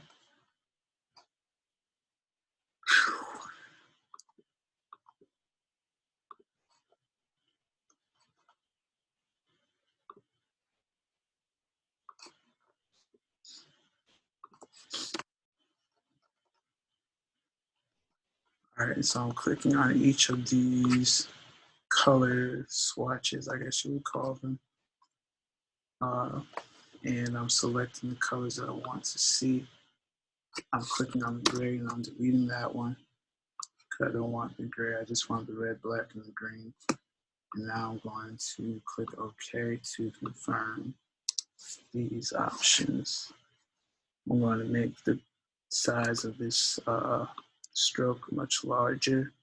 Let's go for at least 15, but I actually like that a bit better.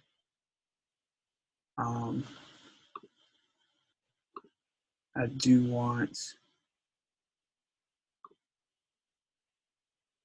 the red and the black and the green to show together. So I'm going to actually drag them in closer and see if that helps at all.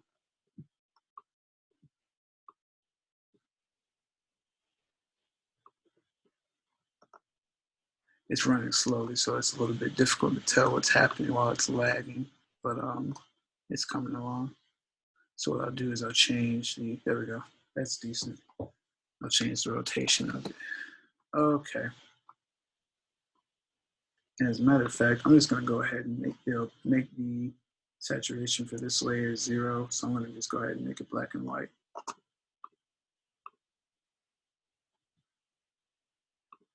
There it goes. Cool.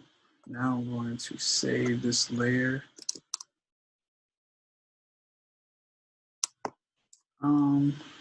Let me see. I think I'm going to blind. No, I'm not. Okay. This is cool. I'm going to save this. No. First, I'm going to refine the shadow. Make sure that I've done everything that there is to do for the assignment.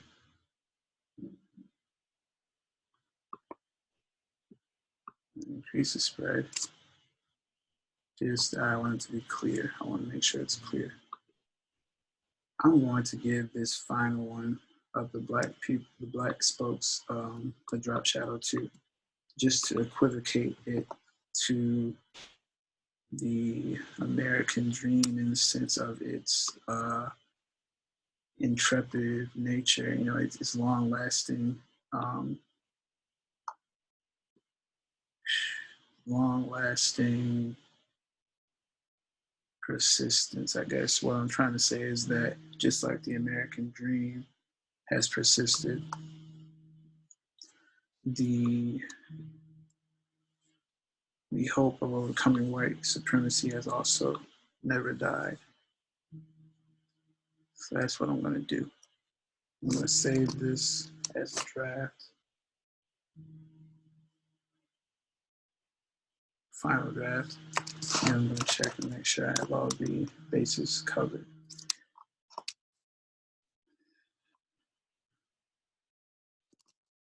Looking good. Last thing to do is to flatten the files and to save it as a JPG.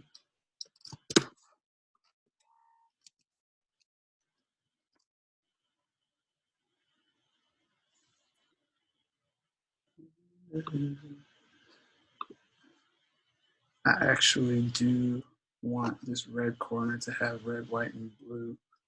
I wonder if I can get that done.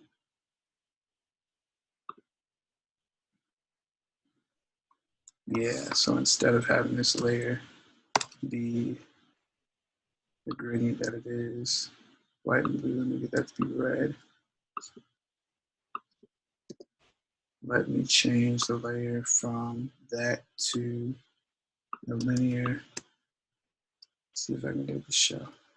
All right, not bad.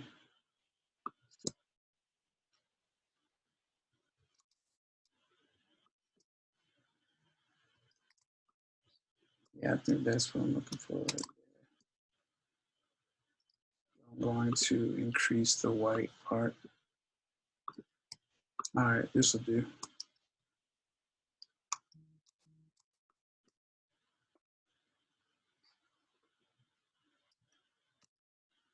Final draft, save. As a matter of fact, I'll go ahead and replace the other draft with this one.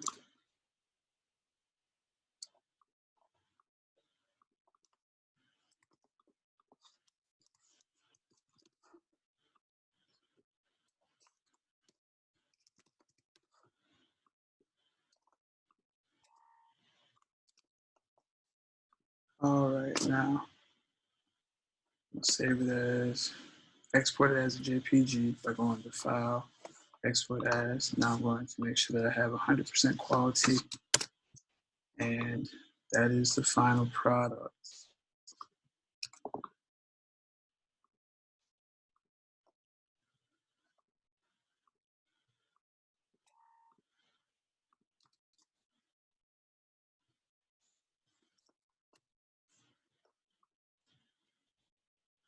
Now I will go to Moodle to do the upload.